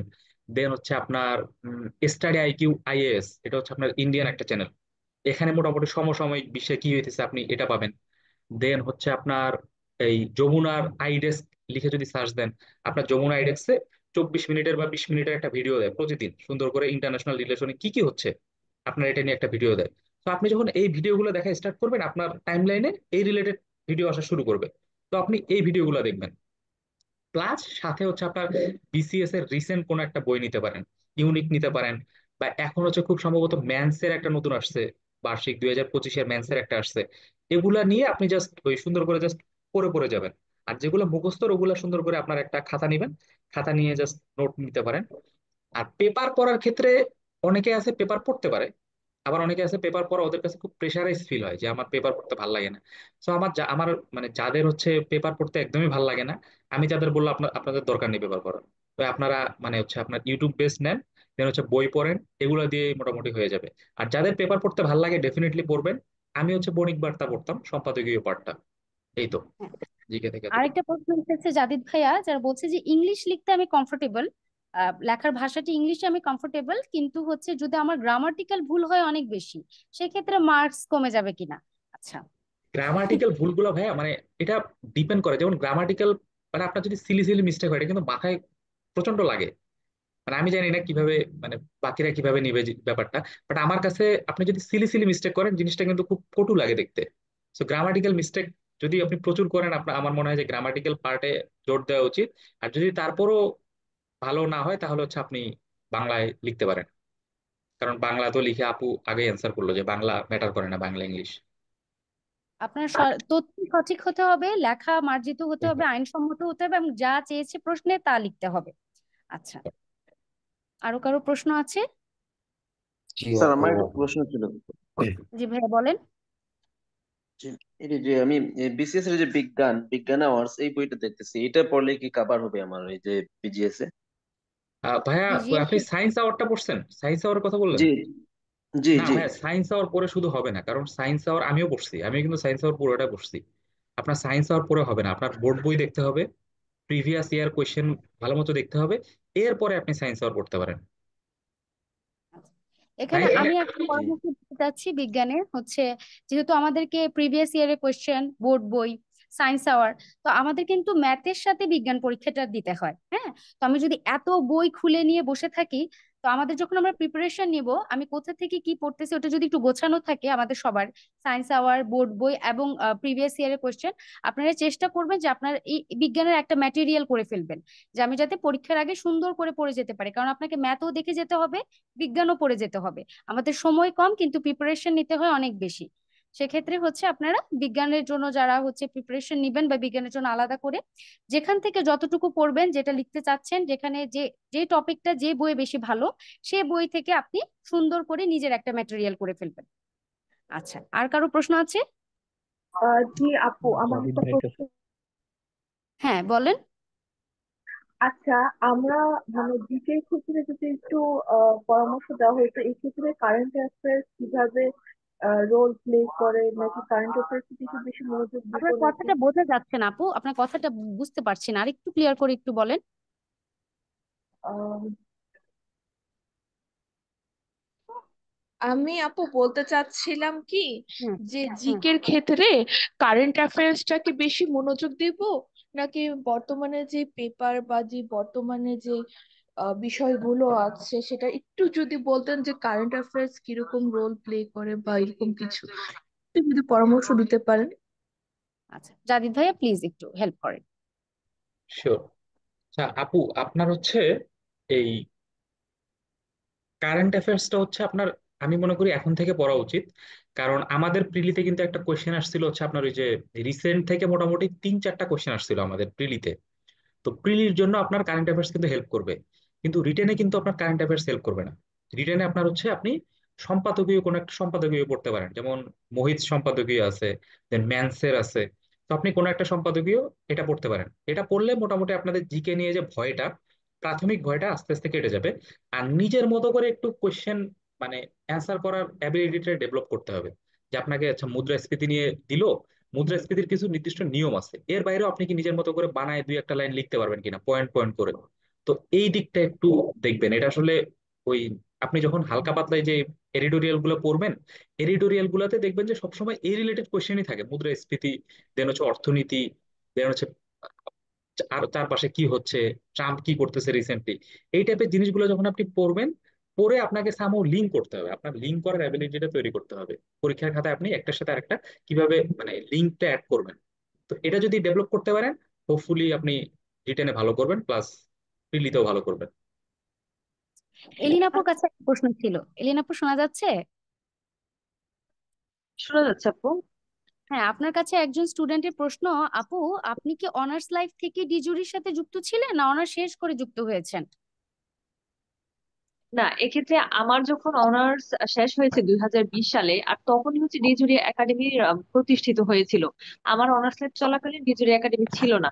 তো আমারও হচ্ছে অনার্সটা শেষ হয়েছে, আমি মানে বিজেএস এর জন্য প্রস্তুতি নিচ্ছি তখন আমার একটা ফ্রেন্ডের মাধ্যমে আমি জানলাম যে ডিজুরি একাডেমিতে এইভাবে ক্লাস নেয়, মানে কোচিং শুরু হয়েছে, ভালো পড়ায়। তো আমি হচ্ছে প্রথমেই একটা হচ্ছে প্রি ক্লাস থাকে না, ওগুলাতে হচ্ছে জয়েন করেছিলাম। পরে আমার হচ্ছে প্রথম ক্লাসটা মানে দেখে মানে করে খুব ভালো লেগেছিল। পরপর আমি 2-3টা প্রি ক্লাস করে তারপর হচ্ছে সিদ্ধান্ত নিলাম যে না, আমি ডিজুরি একাডেমির সাথে থেকে আমার হচ্ছে প্রিপারেশনটা নিব। তো আমার হচ্ছে অনার্স লাইফ শেষ করেই আমি হচ্ছে শুরু করেছি 2020 সাল থেকে। আমারও আচ্ছা, শুরু, ডিজুরি একাডেমিরও শুরু এরকম। থ্যাংক ইউ আপু। মুক্তাপুর কাছে আমার একটা প্রশ্ন আপু। হ্যাঁ, মুক্তাপুর শোনা যাচ্ছে? জি আপু। জি। হ্যাঁ, ক্যান্ডিডেট প্রশ্ন করেছেন যে আপু যার একাডেমিক খুব ভালো করে পড়েনি, ফাঁকি দিয়ে এসেছে, হ্যাঁ, তারা এই শেষ মুহূর্তে কি করবে? যাদের একাডেমিক নলেজটা খুব ভালো নেই, যারা যখন পড়ানো হয়েছিল একাডেমিতে ভালো করে পড়েনি, তখন তো তাদের কনসেপ্ট ক্লিয়ার না, তখন তারা জুডিশিয়ারি প্রিপারেশন কিভাবে করে এই বিজেএস ক্র্যাক করবে? এটা উত্তর। আচ্ছা, যারা হচ্ছে 18তম বিজিএস কে হচ্ছে টার্গেট করছেন, তাদের যদি একাডেমিক লাইফে ল্যাকিংস থেকে থাকে, এটা এখন অনেক সময় আছে। এখনো তো সার্কুলারই হয়নি, এখনো প্রায় 2 মাস মতো হয়তো পাওয়া যাবে প্রায় প্রিলির জন্য। আর রিটেনের জন্য বলা যায় যে 3 মাসের মতো অ্যাটলিস্ট সময় পাওয়া যাবে। তো এখন থেকে যদি পড়াশোনা করেন, এখনো কাভার করা সম্ভব। তবে আমি বলবো যে জেনারেল পার্টটাতে একটু জোর দিতে, কারণ জেনারেল পার্টটা হচ্ছে সহজে শেষ হতে চায় না। জিকের বিষয়গুলো, বিজ্ঞান, ম্যাথ, এগুলোতে যদি একটু প্র্যাকটিস বাড়ানো যায়, তাহলে একটা ভালো মার্ক ক্যারি করে। যেমন আমার হচ্ছে রিভিশনের ল্যাকিংস থাকার পরেও কিন্তু আমি বেঁচে গেছি জেনারেলের কারণে, কারণ আমার জেনারেলের প্রিপারেশন ভালো ছিল। তো আপনারা হচ্ছে ল মোটামুটি আমরা সবাই পারি, ল্যাকিংস সবারই থাকে। একটা গাইডলাইন পাওয়ার মতো জায়গা থাকলে সেখান থেকে গুছিয়ে একটা প্রিপারেশন নিয়ে আপনারা যদি এখন থেকে প্র্যাকটিস করেন, ইনশাল্লাহ কোপ আপ করতে পারবেন। থ্যাংক ইউ আপু। আমার জাদিদ ভাই একটা একটা প্রশ্ন প্রশ্ন ছিল। জারিদ ভাইয়ের কাছে। জি। শিওর জারিদ ভাইয়া। ভাইয়ের কাছে আমার একটা প্রশ্ন ছিল। হ্যাঁ হ্যাঁ ভাই বলেন। ভাই ওই যে ওই আমাদের ইন্টারন্যাশনাল এবং হচ্ছে বাংলাদেশ বিষয় বলি, এখানে তো টাইম একটা কোশ্চেন লেখার জন্য 17 মিনিট বা 19 থেকে সর্বোচ্চ 21 মিনিট পর্যন্ত সময় পাওয়া যায়। আসলে এই টাইমের মধ্যে আপনি আসলে মানে কত পেজ লিখেছিলেন আপনার নিজের খাতায়, আর হচ্ছে আপনার এক পেজে কয় লাইন ধরে, তাহলে আমি একটু আন্দাজ পাবো আর কি। এটা ভাইয়া একটু টাফ, বুঝছেন। আমি প্রথম দিকে আমি একদিন একটা এক্সাম দিতে যে জিনিসটা রিয়েলাইজ করলাম, জিকে তো আসলে অনেক মানে লিখার লাগে। মানে আমি একটা জিনিস পারতেছি, অনেক লিখা যায়, কিন্তু ওই যে টাইমের একটা ব্যাপার, 8টা কোশ্চেন আপনার এভারেজে কত করে পড়ে, 22 মিনিট করে পড়ে না কত করে পড়ে, ওই তো 21-22। 21-22 মিনিট করে পড়ে। তো আপনার এই টাইমের মধ্যেই লিখার একটা ব্যাপার থাকে। তবে আমার লেখার স্পিড একটু বেশি। তো আমি দেখা যায় যে মানে 5-6 পেজ করে লিখতে পারতাম, 5-6 পেজ 7 পেজ করে লিখতে পারতাম ইজিলি। আমার লাইন কত লাইন আমি কাউন্ট করি নাই। বাট আপনার এই টাইপের মধ্যে আপনার হচ্ছে বাসায় আপনি আগে থেকে একটু ট্রাই করেন ভাই। আপনি হচ্ছে ওই প্রিভিয়াস কোন একটা ইয়ারের কোশ্চেন ধরে 3-4টা কোশ্চেন কিরকম টাইম লাগতেছে, এটা একটু ট্রাই করেন, এটা মাস্ট ট্রাই করবেন। কারণ আমি নিজে এই প্রবলেমটা ফেস করছিলাম, অনেক টাইম লাগতো একটা বাংলায় কোশ্চেন। লিখছিলেন? বাংলায় বাংলায় লিখেছিলেন? জিকে আমি বাংলা দিয়েছিলাম, আমি ইংলিশে দিতে চাচ্ছিলাম, বাট পরবর্তীতে মানে পরে প্ল্যান করি যে না, জিকেটা বাংলায় দিই। তো এই তো ভাই, আপনি প্রিভিয়াস ইয়ারে 2-1টা কোশ্চেন নিজে একটু ট্রাই করেন, ঘড়ি ধরে ভালো মতো ট্রাই করেন। পরীক্ষার হলে কিন্তু আপনার পজ দিতে হয়, এই টাইমগুলো একটু মানে মাথায় রেখে তারপর একটু দেখেন। আচ্ছা, জি ভাই। জাদিদ ভাই একটা প্রশ্ন ছিল যে একজন ইংলিশ পড়লে বুঝে কিন্তু লিখতে পারলে অনেক কষ্ট হয়, মানে লেখার ক্ষেত্রে অনেক কষ্ট হয়, গুছিয়ে লিখতে পারে না, কিন্তু পড়লে সব বুঝে যায়, সেই ক্ষেত্রে কি করা যায় ভাইয়া? এক্ষেত্রে যদি যদি ভাই আপনার ইংরেজিতে যদি মানে দক্ষতা খুব কম থাকে, আপনি তো এই যে বাংলায় সুইচ করতে পারেন। কিন্তু আপনার যদি মনে হয় যে আপনি জিনিসটাকে সুন্দর করে কনসাইসলি লিখতে পারতেছেন, তাহলে ইংলিশে দিতে পারেন। এটা আপনার পুরো আপনার ক্যাপাবিলিটির উপর ডিপেন্ড করবে। আচ্ছা ভাই, আমাদের যেহেতু মার্কস দেখায় না, আরেকটা প্রশ্ন, যেহেতু আমাদের মার্কস দেখায় না, এখানে একজন ক্যান্ডিডেট জানতে চেয়েছেন যে পার্সেন্টেজে অ্যাপ্রক্সিমেটলি কতটুকু মার্কস থাকলে সে একটা সেফ জোনে থাকতে পারে, তার জাজ হওয়ার পসিবিলিটি অনেকখানি বাড়িয়ে দিতে পারে ভাইবা দিয়ে, এটা যদি একটু উত্তর দিয়ে দেন। মানে এটা আসলে আপু মানে আমি মানে যে আমাকে উত্তরটা দিছে, সে উত্তরটা দেওয়ার পরে পরবর্তীতে অ্যাড করে দেয় যেটা সে অন্য কারোর কাছে শুনছে। মানে আমি বিভিন্ন জাজের কাছেও অ্যান্সার গুলো যখন শুনি, ওনারা অ্যান্সারটা দেওয়ার পরে বলে যে কারো কাছে শুনছে। সেটা কিন্তু একদম মানে অ্যাকুরেট কোনো অ্যান্সার নাই। বাট আমার কাছে মনে হয় যে আপনার 660 এরকম পাইলে খুব সম্ভবত এই মানে ভালো একটা পজিশন পাবেন আপনি। 660, অনেকে বলে 600+, 620-30 এরকম। তো এই মার্কস গুলাই হচ্ছে আপনার ইয়ে। তো আপনার টার্গেট রাখবেন 70%। কিছু সাবজেক্টে আপনার বেশি টার্গেট রাখবেন, যেমন মুসলিম ল, আপনার হচ্ছে এই সাবজেক্ট অনুযায়ী একটু বেশি টার্গেট রাখবেন, কোনো সাবজেক্টে আবার ইয়ে রাখবেন, এভাবে একটু ইয়ে করতে পারেন। আচ্ছা। ভাইয়া আমার একটা প্রশ্ন ছিল ভাইয়া। হ্যাঁ শিওর ভাই। ভাইয়া আপনি ভাই কোন কোন সাবজেক্ট বাংলায় দিয়েছিলেন আর কোন কোন সাবজেক্ট ইংরেজিতে দিয়েছিলেন? আচ্ছা ভাই, আমি লয়ের সবগুলো হচ্ছে আমি ইংলিশে দেই। আর এইদিকে হচ্ছে আপনার জেনারেল গুলো হচ্ছে আপনার ইংলিশটা তো ইংলিশে দিতে হয়েছে, আর বাকি বাকি 3টা হচ্ছে আমি বাংলায় দিই। আচ্ছা ঠিক আছে জাদিদ ভাইয়া, হ্যাঁ জি ভাইয়া আপু। আমাকে কি শুনতে পাচ্ছেন? জি আপু, শোনা যাচ্ছে। ভাইয়া আমাদের তো রিটেনের জন্য এখনই আমরা কি কি বিষয় গুছিয়ে রাখতে পারি যেটা আমাদের ওই সময় হেল্প করবে, মানে কিছুটা প্রেশার কমাবে এই পিলির সময় আমরা কি আচ্ছা কি আচ্ছা বিষয় আপু, এখন করে? মানে জি। আমি যদি অনেস্টলি বলি, আমি কখনো প্রিলিমিনারির জন্য পড়তাম না, কখনোই পড়তাম না আমি। আমার প্রথম থেকে টার্গেট আমি রিটেনের জন্য করব। কারণ লতে কিন্তু প্রিলিমিনারি আর রিটেন খুব বেশি ডিফারেন্স মানে ক্রিয়েট করে না, আপনার হয়তো বা 20%-এর মতো এরকম ডিফারেন্স হইতে পারে, বাট আমাদের পড়াটা কিন্তু almost to some extent same. তো আপনি, আমি মনে করি রিটেনের জন্য আপনি ভালো মতো এখন থেকে গুছাই নেন। সার্কুলার দেওয়ার পরে আপনার যদি মনে হয় যে না আমি প্রিলিতে আমার ঝামেলা হইতে পারে, তখন আপনি প্রিলির জন্য একটু মানে এক্সট্রা কেয়ার দিতে পারেন। তবে রিটেনের আচ্ছা জন্য আগে থেকে তাহলে প্রিপারেশন নেওয়া বেটার। সার্কুলার এক পর্যন্ত রিটেনের জন্য পড়াই যায়, তাই তো ভাইয়া? হ্যাঁ হ্যাঁ সার্কুলার হ্যাঁ, এক পর্যন্ত। আচ্ছা আচ্ছা। আচ্ছা রিটেন। ভাইয়া কারেন্ট অ্যাফেয়ার্স এর জন্য, কারেন্ট অ্যাফেয়ার্স তো অনেকগুলোই পেজ থাকে, মানে কোন পেজ গুলা বেশি গুরুত্ব দিয়ে পড়বো? প্রথম প্লিজ। প্রথম কয়েকটা পেজ পড়বেন, জাস্ট ওই যে এমসিকিউ এর যে পেজগুলা আর ইম্পর্টেন্ট কয়েকটা পেজ পড়লেই হবে, সবগুলা পড়া লাগবে না। আচ্ছা, আমি হচ্ছে এই প্রশ্নগুলি যদি আপনারা একটু চ্যাট বক্সে দিতেন তাহলে একটু সুবিধা হতো, কারণ হচ্ছে নইলে হচ্ছে র্যান্ডম কোশ্চেন আসতেছে তো। প্লিজ আপনারা যদি একটু কোঅপারেট করেন, আমাকে একটু চ্যাট বক্সে কোশ্চেন গুলি দিয়ে দেন। আচ্ছা, এখানে জাদিদ ভাই একটা প্রশ্ন এসেছে। আহ বলছে যে আমাদের চবিতে ফাইনাল ইয়ারের পরীক্ষা শেষ হলো 10 দিন আগে, এই সময় প্রিলি ফোকাস করা পড়া উচিত নাকি রিটেন? হ্যাঁ, আপনি রিটেনের পরে কিন্তু মানে হাইয়েস্ট টাইম পেলে আপনি 50 থেকে 60 দিন পাবেন, এর বেশি কিন্তু পাবেন না। তো আপনি যদি প্রিলি বেস, শুধু যদি প্রিলি বেস নেন, আপনার কিন্তু একটু ঝামেলা হতে পারে, বাট আপনার যেহেতু টাইম কম, আপনি প্রিলিটা মানে আপনি ওইভাবে করতে পারেন। আপনি অ্যাটলিস্ট 60% এমন ভাবে পড়েন যাতে প্রিলি রিটার্ন দুইটাই কভার হয়ে যায়, 60%-এর মতো এরকম একটা টার্গেট নিয়ে পড়েন। আচ্ছা, মোটামুটি আমাদের আর কারো, হ্যাঁ, কারো প্রশ্ন আছে? ভাইয়া কনস্টিটিউশন জন্য ভাইয়া কোন কোন বই পড়ছিলেন ভাইয়া? আমি ভাইয়া জসিম আলী চৌধুরী স্যারের বইটা ভালো মতো পড়ছিলাম। দেন হচ্ছে আপনার, আমি হচ্ছে ওই যে কেস সার্চ করে করে পড়তাম, শিশির মনির স্যারের ওয়েবসাইট ছিল, ওখানে বিভিন্ন অ্যামেন্ডমেন্টের কেস ছিল, ওগুলা ডাউনলোড করে আমি নিজের মতো করে কোন কোন পার্ট গুলো ইম্পর্টেন্ট নিজের মতো করে লিখে রাখতাম। আর আমি হচ্ছে কনস্টিটিউশন নিজের একটা নোট খাতা রাখছিলাম সুন্দর করে। আমি হচ্ছে বিভিন্ন নিজের চিন্তাধারা থেকে, বই থেকে, দেন হচ্ছে ওই বিভিন্ন আর্টিকেল থেকে আমি হচ্ছে লিখে লিখে রাখতাম। আচ্ছা জাভেদ ভাই, আরেকটা প্রশ্ন হচ্ছে, ইংরেজি রিটেনে ভালো এসে মার্ক মানে এসে লিখে কিভাবে ভালো নাম্বার তোলা সম্ভব? গ্রামার ভুল হলে কি সেখানে নাম্বার এফেক্ট পড়ে? গ্রামার আপু, এগেইন গ্রামারটা হচ্ছে আপনার এমন মানে এটা একটা অলংকারের মতো।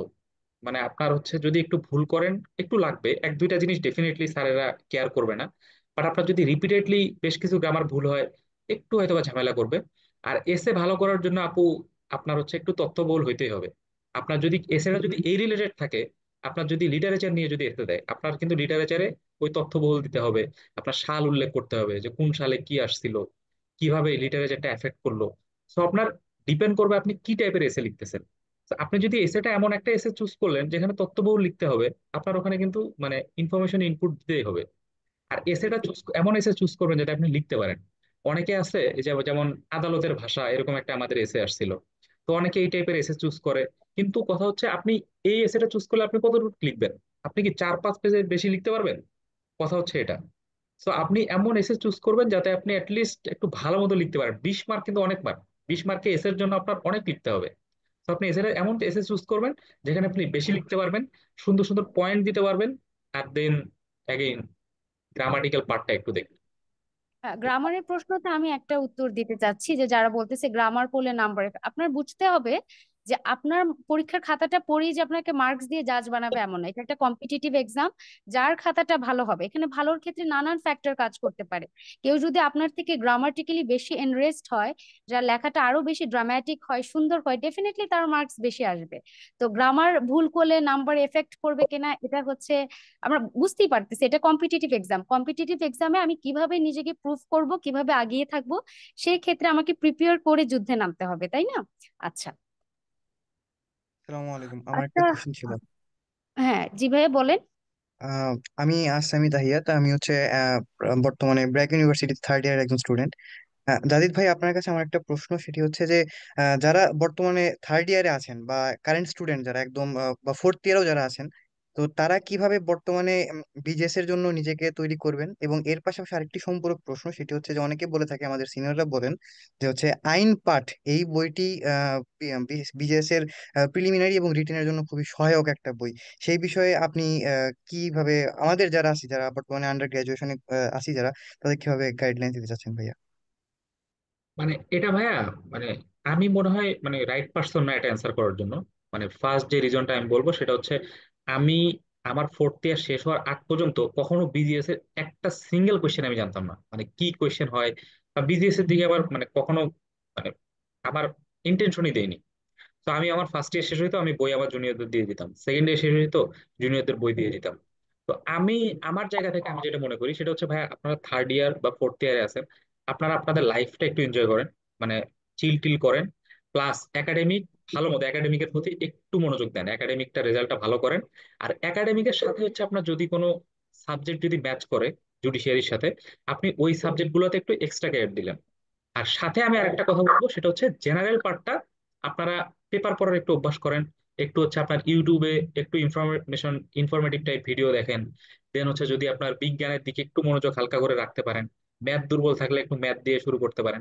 এই ছোট ছোট ব্যাপারগুলো করেন, একদম সিরিয়াসলি যে ওইভাবে নামতে হবে আমি মনে করি যে মানে মানে এটা আমার পার্সোনাল ওপিনিয়ন।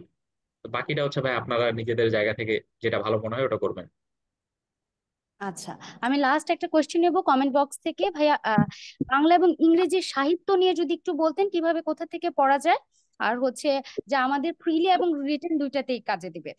আচ্ছা, ইংরেজি সাহিত্যটা প্রচন্ড ইম্পর্টেন্ট। এটা হচ্ছে আপনার প্রিলি পাশ করার জন্য, এটা যে আসলে কত ইম্পর্টেন্ট আমি আসলে এটা বলে বোঝাইতে পারবো না।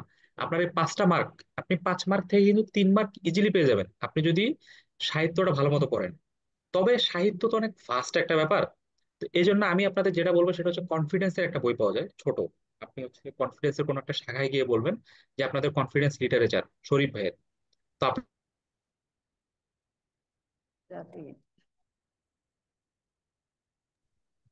আমাকে হ্যাঁ, শোনা যাচ্ছে।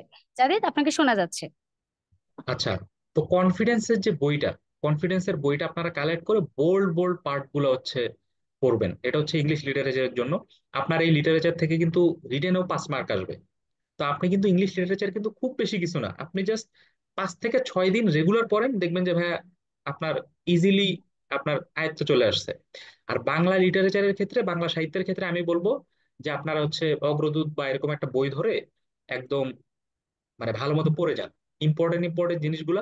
আপনাদের এই মানে ইন্টেনশনটা বা মানে কনসেপ্টটা ডেভেলপ করতে হবে যে কোন জিনিসগুলো ইম্পর্টেন্ট কোনগুলো ইম্পর্টেন্ট না। এটা তো আসলে ধরে ধরে এরকম বলাও পসিবল না। যেমন আমি যদি হ্যাঁ, বলি, আপনার জুডিশিয়ারি কিন্তু কিছু রাইটার খুবই পছন্দের, যেমন হচ্ছে আপনার ফররুক আহমেদ। বিগত বছরগুলো দেখবেন আপনি ফররুক আহমেদ থেকে কোয়েশ্চেন আসে, জসিমউদ্দিন থেকে কোয়েশ্চেন আসে, কাজী নজরুল ইসলাম থেকে কোয়েশ্চেন আসে। তো আপনি এই পার্টগুলোতে এক্সট্রা কেয়ার দিবেন, দেন পাশাপাশি পড়ে যাবেন। এগুলো হচ্ছে আপনাকে ওই যে চিঠি লেখার ক্ষেত্রে বা রচনা লেখার ক্ষেত্রে অনেক হেল্প করবে।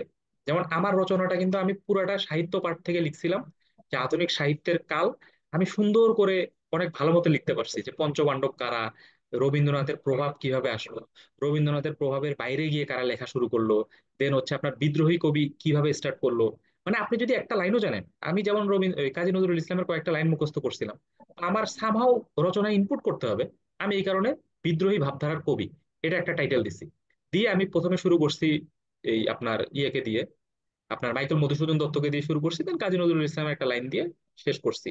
তো আপনারা যদি এইভাবে চিন্তা করেন যে আসলে সাহিত্য পাঠে আমাদের 15 বা 25 মার্ক এরকম না, আপনার এগুলা রিটেনে হেল্প করবে, পত্র পত্র লিখনে হেল্প করবে, তাহলে হয়তো আপনার মানে জোর এক্সট্রা মানে কেয়ারটা দিবেন।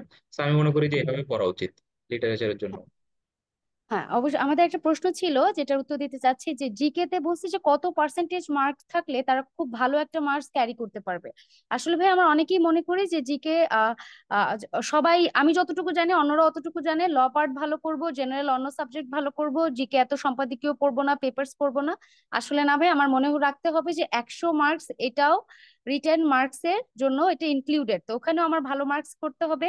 আমাকে যদি সম্ভব হয়, যদি আমি ম্যাপ লিখতে পারি, আমার যদি ডেটা থাকে, যত ডেটা আমি জানি, জাদিদ ভাই যেটা বললো, যত ইনফরমেশন আমার জানা, যেটাতে আমার খাতাকে অন্যের থেকে আলাদা করবে, যেটাতে আমার মনে হবে যে আমি 1 মার্কস হলেও বেশি পাবো। যেহেতু আমরা মার্কস দেখতে পাচ্ছি না, এটার অ্যানালাইসিসটা আপনার। যদি আপনি একান্তই না করতে পারেন, অবশ্যই আপনি কোনো মেন্টর বা কোনো একটা ইনস্টিটিউশনের সাথে যুক্ত থাকতে পারেন, যেখানে আপনাকে অ্যানালাইসিস করে দিতে পারে যে কিভাবে লিখলে আপনার মার্কসটা ক্যারি হবে। আপনার মনে রাখতে হবে প্রতিটা খাতা আপনাকে বেস্ট দিতে হবে।